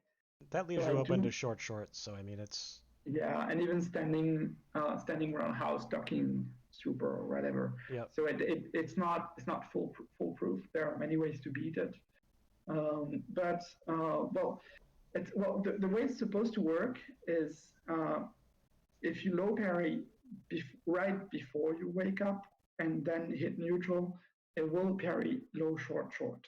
It will Unless it's parry low delayed. short. Hmm? Unless it's delayed. Unless it's delayed, yes. But usually you don't see that much delay from deadly players. But I Usually. do feel it doesn't cover everything, but I do feel it's a bit strong and something I should learn. But at the same time, I haven't. And then And there's the I whole like making sure that when you're blocking, you're as close to just going to back as possible, so that yeah. like you barely have to let go of the micro switch to go from down back to back, which is something that like Kuroda has mastered and some other players have mastered, so that like it takes the minimal stick movement to actually get to that point if you actually react or see the forward roundhouse. Yeah, I can't see it. And I do think in that situation, execution is also important and probably something I should work on. But yeah, Dudley is. I do think Yoon wins that by a large margin, but I can struggle with that matchup. It's just because one wrong guess into another wrong guess and you lose. Yes, It's just yes, the nature of Dudley's, character. Um, but just because you are at an advantage doesn't mean that your opponent can't make a couple good decisions and win. And that's why even, mid-tier characters, low-tier characters can win. Um, it's a little bit harder for characters like 12 or Sean or whatever, but like it's still possible. And, you have me talking about Q earlier, where Kuroda played 5-star and completely won just by staying at one spacing and forcing dashes, and you know it really it seemed like 5-star was lost. Um, but that when you play strong players with very specific game plans that you're not used to, that can happen no matter how strong of a yeah. player you are. I do feel like when you play strong players with game plans you're not used to, you cannot win basically because it takes a huge effort during the game to come out with a different game plan. Approach, yeah. Like you can adapt to specific situations or options, but when you have to rethink the entire game plan, that really takes a toll on you. It's really hard. So outside of Issei, was there anyone else that you really hit it off with? Um, so I know Pino quite well, Pino 87, Mm-hmm. but that's because he came to France a long time ago, Yep. and he's a really cool guy. Otherwise, honestly, not really. Like I've had discussions with some of them. Some of them were really nice, but also back then, I think fewer people spoke English, fewer players. Yeah. Like the younger generation is probably more Well, comfortable with even English. then, when I'm over there, like I'm on my phone most of the time using Google Translate, so that helps, right? We didn't have that when you were No, going over there. Um, no, I had nothing. but like, uh, I was lucky enough to have players like Nalq or Manma or Yen or whatever walk up to me like while I'm trying to have conversations with players and like translate things. So that is great. they're a godsend. That is great. I remember back then when I went the first time in 2003, I noticed most players were double tapping the buttons. And that was, to me, that was not a thing. Like I was just pressing once. And then I went to ask, I think it was KSK, the Alex player, Mm-hmm. and he tried to explain it to me with his English, which was, I mean, it was really nice of him, but it was still a little limited. But I still got to understand that they were doing that for the timing, just to Right. get more chances to get the timing right. And then when we came back to France, we told that to other players, and a week later, everyone was double, triple typing, tapping or whatever. Yeah. So it got into really big trend of players using that. Yeah, double tapping and stuff is also something that a lot of people don't really appreciate when they're learning the game or even know is important. Um, and it really is. It is. It's so important for so many different things. And it also makes a big difference on how you put your fingers on the buttons and where you hold your hand and how you put your wrist down, and it that sort of thing changes when you start to double tap everything because you have to hover hand, you have to move your fingers more, you have to, move your hand depending on what you're comfortable using for your fingers. Some players use their thumb, some players don't. You know, you can't double tap with your thumb, so it's Yeah. Yeah, it makes a big difference. I remember watching the players when I got there, watching them live, and they were hitting all the buttons, double tapping everything. It looked a little crazy, but and their hands move a eventually, lot like they're playing piano. yeah, yeah, exactly, So like their hands exactly. moving left and right while they're double tapping and stuff, and you're just like, I have my wrist planted and I'm pressing one button in order. You're just like, this isn't the way to do it anymore. Okay. You know, I had that experience learning other games when I was younger, which was, you know, something that I picked up on early, but I can imagine going to Japan and seeing that would be eye-opening. It was amazing. The first time we went, because there was not much knowledge, even on the internet. I know some players, some US players went to Japan. I think there was a Japan versus US tournament across several games, and Third Strike was one of them, I think. And that was in, I don't know, 99 or 2000. It was really early. That happened in 99 or 2000, and it was in Nebraska. Yeah. It was the Nebraska guys against Tokido, KSK, Mester, Well, and all them. Yeah. Well, as far as I can remember, they had several of them. Like there was initially one in Japan across, it was Super Turbo Alpha 3 or Zero 03 or whatever, Third Strike. And that was in, I think that was in 2000.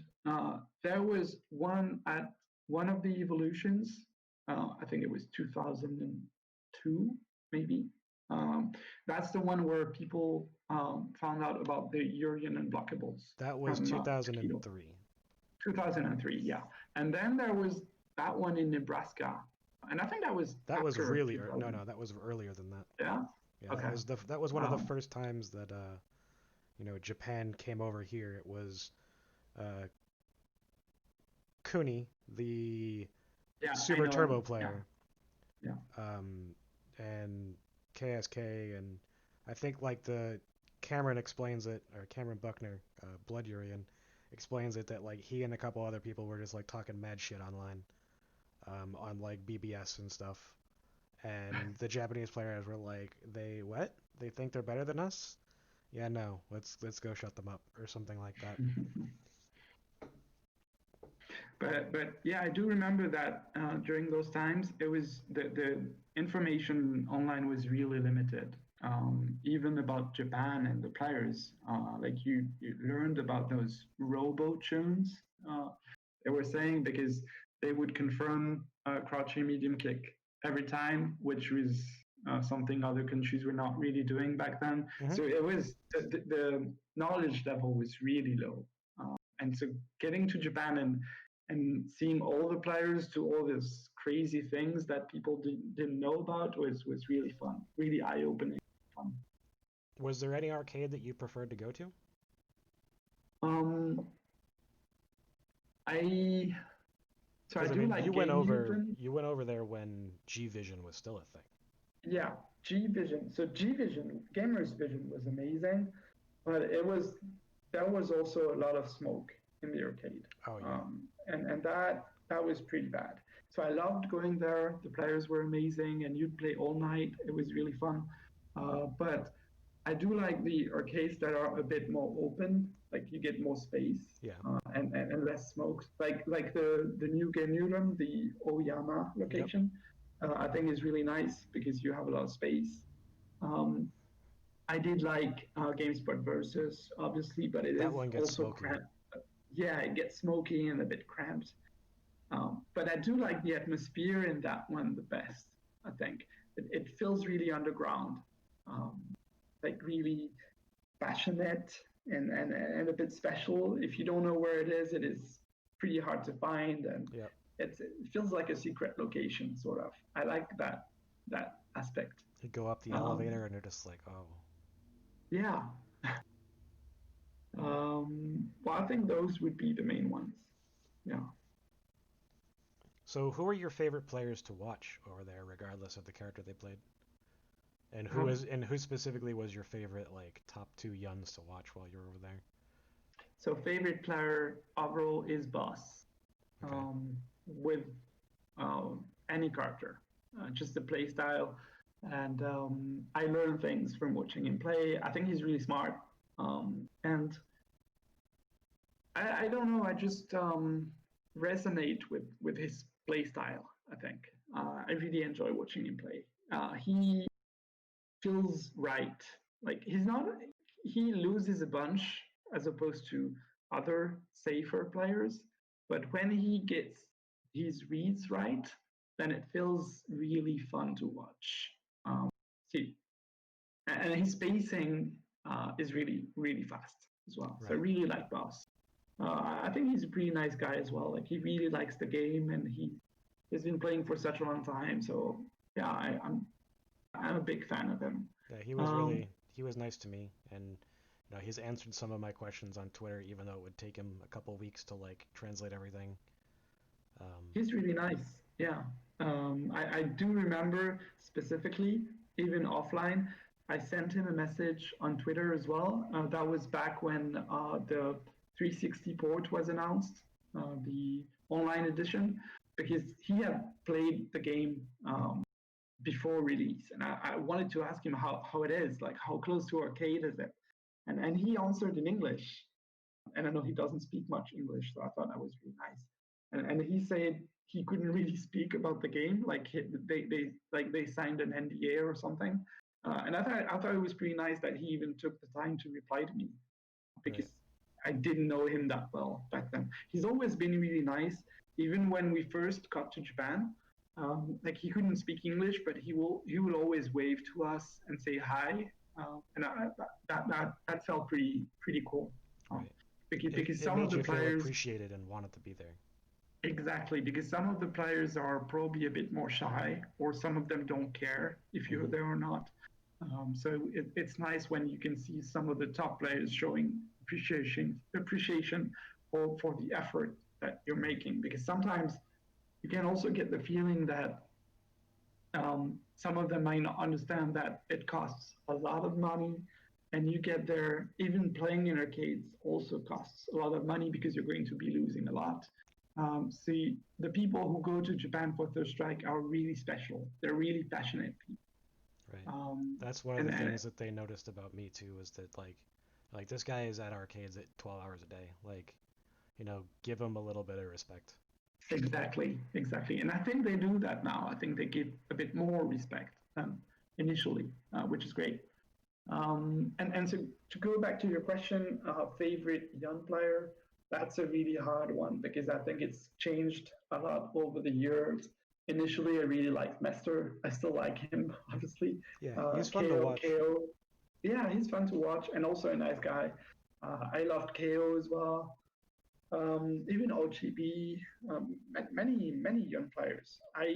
In terms of who I like to watch now when watching videos, I would say Yakun and Ushi um, are really interesting for me to watch because I feel like their play is probably the closest to perfect, quote unquote, perfect Yen play, in my opinion. There's also Show, but Show is different in that what he does is more optimization and execution, Hmm. um, is how I feel. So there is, in terms of decisions, I do learn a bit less from watching show than I do watching Ushi or even you. I was going to say Yuki, Yakun, and Yuki is also an amazing Yin player. Um, and I wish I could see a bit more of his matches because in the US you've got really good players as well. Yeah, I mean he's strong, and then he has that first to 10 or whatever it was with Kuroda against his Dudley. That was really interesting to see. Yeah, and he had a few FT5s I think against Boss, and he did really well. Yep, he did Um, the mirror matches, or yeah, Yun versus Ken, and then Ken versus Ken. yeah. Yeah, he's really good. I do feel like you guys have a lot of good players, which is great. It's just a shame that you're spread out so much. Yeah. Like the country is so big. Why can't we Uh, all just live in Paris? that would be great. I would love it. And you I- guys can come over here if you want. We'd be happy to house you. I've And actually been considering taking a trip over to France at some I point think after this I, Corona's done. I think that would be great. And you can come to France if you want to visit Europe. You can get to other countries really easily. It's pretty close. If you want to go to Italy, Spain, the UK, or whatever, there are really nice places to see. Like the countries feel really different. And also, if you come to Paris, obviously we can play a lot of Third Strike. And I do feel like I really appreciate whenever international communities get together. Like I've played some US players, I've played players from all over the world. It's always fun. Even Right. sometimes, well, obviously we can speak English, but even sometimes when you can't speak the same language, you can't communicate. I remember I was in China a few years ago, and I played in arcades over there. And I can't speak Chinese, like I only know a few basic words. But I did play some of the players here, there and some of the top players. And it feels like the game becomes a language, Yeah. like you communicate with people through the game and you understand the same things and you adapt. And I remember playing some of them invited me to play in one of their houses. So we Hmm. played on console as well, which was really nice. They were really welcoming. Like the Chinese community is great. And I played against this guy I didn't know, and he didn't know a single word of English. And some specific points during the games, like stuff would happen, and like funny things, unexpected or misunderstandings or whatever. And whenever I would laugh, he was laughing as well, like at the same time. And it was really fun, but it was also really interesting that I couldn't communicate with that guy at all, but we were having the same emotions in the Right. game, so we were sort of connected, which was pretty cool. So just to say, I'm rambling a bit, It's sorry, okay. Don't but worry about it. just to say that I really like seeing international players meet and play against each other. Well, I'm hopefully more people will come out to HSF or Stunfest or whatever. That'd be great. That'd be really great. I know that it's something that's been, I mean, the organizers have tried to set up a few times. I know it's a long journey. It's a big commitment. I do feel like, It's half the time of getting to Japan though, from where yeah, I it am at is. least. It is. I did so several times. I was asked why I don't go to Evo or American tournaments, and the reason was always that I could go to Japan for the same cost, the same price. And obviously, it's the same for you and for American players. I think you always get more out of being in Japan for First Right. Strike. You can go to the arcades, you can play whenever, you can learn a lot. And I think going to the US would have been more of a trying to prove myself or competitive thing Right. playing in tournaments, which I am not that all that interested in. Like I know I'm not the best, and I'm not even honestly trying to be the best. Uh, But but I you do. still are one of the strongest yuns outside of Japan. So I mean, there is that. So whether you're being a little bit modest, but you know, we all have what we actually think of ourselves and what other people perceive of our accomplishments and how we play and stuff is not always how we see ourselves. Well, maybe you're right, and maybe I should reframe it a little, saying that it's not because I'm not good at the game, but it is just that my interest doesn't really lie into being the best or competition, or it's just more being the best version of myself Right. I can be. And it was always like that. Like whenever I went to Japan, the first few times I wanted to do well, because when you get banged up by the Japanese players, it does. I mean, it's fun, but it doesn't feel great, Right. especially when you're considered a good player outside of Japan, and you get to Japan and it's really difficult, and Right. you kind of look like a scrub. So the first few times I did want to train a lot and improve and maybe beat some of the players or win tournament. But then when you do that, it always felt a bit empty to me. Like I didn't really get that satisfaction or pleasure. because even if you reach those goals, there's always someone better than you Of out course. there. So it was more at that point, it became more of a how can I improve, um, and how can I enjoy the game? Like the time I spend playing the game has to be something I enjoy, Right. because time is limited, and it is a very important resource. And if you spend that playing the game and being miserable or angry because you lose, it's not worth it.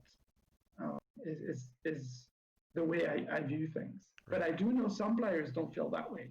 Like they're really competitive and they have very specific goals for themselves, and I respect that.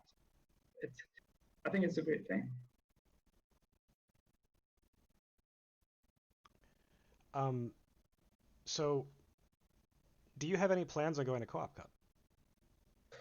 At the moment, not really. I wish I could, but it's gotten more difficult because, as I said earlier, this is more of a personal thing. But I have two children, and that makes it really difficult to get time away from my family, Right. especially if I justify it saying it's for video games. I mean, I'm still lucky that I can still play the game sometimes. I have Mm-hmm. a very understanding family in that regard, but it's really hard for me to take time to go to Co-op Cup. Or if I go, maybe I could get a week at most. And I do feel like if you go to Japan, you should You'd try and need, stay. yeah, you need Yeah, longer to make exactly. it worth it. Just to adapt to the time difference and everything, I would go for at least 2 weeks. But I think I will go at some point. I just need to convince my family, basically. Maybe when the kids get a little older. Maybe, maybe. But by then they will probably be playing Third Strike and be better than me, I guess. Wow, that's some pretty high praise for your children. Well, they learn fast. They learn really quickly. It's very impressive, actually. If you have kids, just to watch the way they learn and process things, they are much better than adults are at learning. Like it feels like their memory is a blank state, and Yeah. whatever they see, they are able to learn and reproduce in ways that we cannot because we're too old and too used to our things. So it is We really definitely interesting. can. It just takes more effort to Yeah, rewrite the code that we have already put into our brains. exactly. Like It's like unlearning learning a new fighting game language. habits is really hard. Yeah, So if you build bad habits in training mode by doing, 1, 2, 3 shoulder activate, 1, 2, 3 this, 1, 2, 3 that, I you I know, have early on. specific dive kicks after that, it's like that's Yeah. hard to break. So I think everyone does because when you're learning the combos at first, then it's also really fun to do that. But Hmm. then you don't realize that you are doing the same thing over and over in terms of spacing and just movement. So I definitely did learn some bad habits. And I don't practice as much anymore, so I don't anymore. But that's also one of the reasons why I'm a bit wary of spending time in practice mode. Like Right. I would only do it when I want to practice very specific things that I've noticed. Do you think Um, that it's a good idea if people are committed to practicing that they vary their decisions and, their how they're practicing? Like if you're practicing combos, practice off of different starters, not just the same thing over and over and over again, so that you get like, different spacing so that you're not constantly doing the same thing over and over and over again. yeah, yeah, I think that's a good point. I think that's a very important point. And even doing that, even varying, you may find yourself getting too comfortable with it once you play against someone. I do think one of the things I did, I don't know if it was helpful, but it was practicing on, say, random guard or having the opponent crouch sometimes, standing sometimes, um, and just trying to do the combos whenever the guard was opened, like when they would get hit. I feel you still get some bad habits doing that, but at least it feels a bit more like a real match Right. in that you're trying to react to something. So I think, when I practice, I do the same. Like now, I do the same thing, and then I'll do the activation even if they block. But then I specifically have a list of different timings when it's blocked when I want to do my Zempo. So like I'll have, Yeah.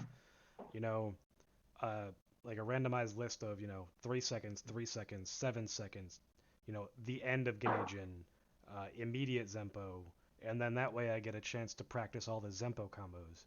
Because understanding and doing the proper combos from there matters just as much as your normal combos. Yeah, it does. It does. I think that's a good point. That's a good idea. And you should definitely try to add as much variation to your training as you can. Yeah, Just try to emulate a real match, basically. yeah, of course. Um, so is there anything that you want to plug before we end for the day? Not specifically. I hope everyone keeps playing Third Strike. If you want to chat with me, if you want to play, just don't hesitate to reach out. I'm on Twitter. My Twitter is at shoreyou. Um, I don't know. I support everyone who still supports the game by creating content, organizing tournaments. I hope everyone stays passionate. I want to thank you as well for just having me and giving me the opportunity to have this these great discussions. I think it was really good for me as well. Well, Um, I'm glad you enjoyed yourself. Thank you. Um, and yeah, please, one thing I do want to say is to the online players, well, now is a very special time, obviously. But once things get back to normal, and they will, please try and go out to offline meetups or tournaments or social events around the game. I think online is great, online is important, but I do feel like what makes the community special is the people and is just meeting people offline. Making new friends, I think, is what will help the game survive and go on as long as possible. And not just the game itself. Like the game is a medium, but the people are what makes it special. I agree. Well, thank you very much for coming on, and you know, we'll see the next guest. I wonder who it could be. Have a Thank good. you. I look forward to it. All right. Have a good one. Thank you. You too. Bye.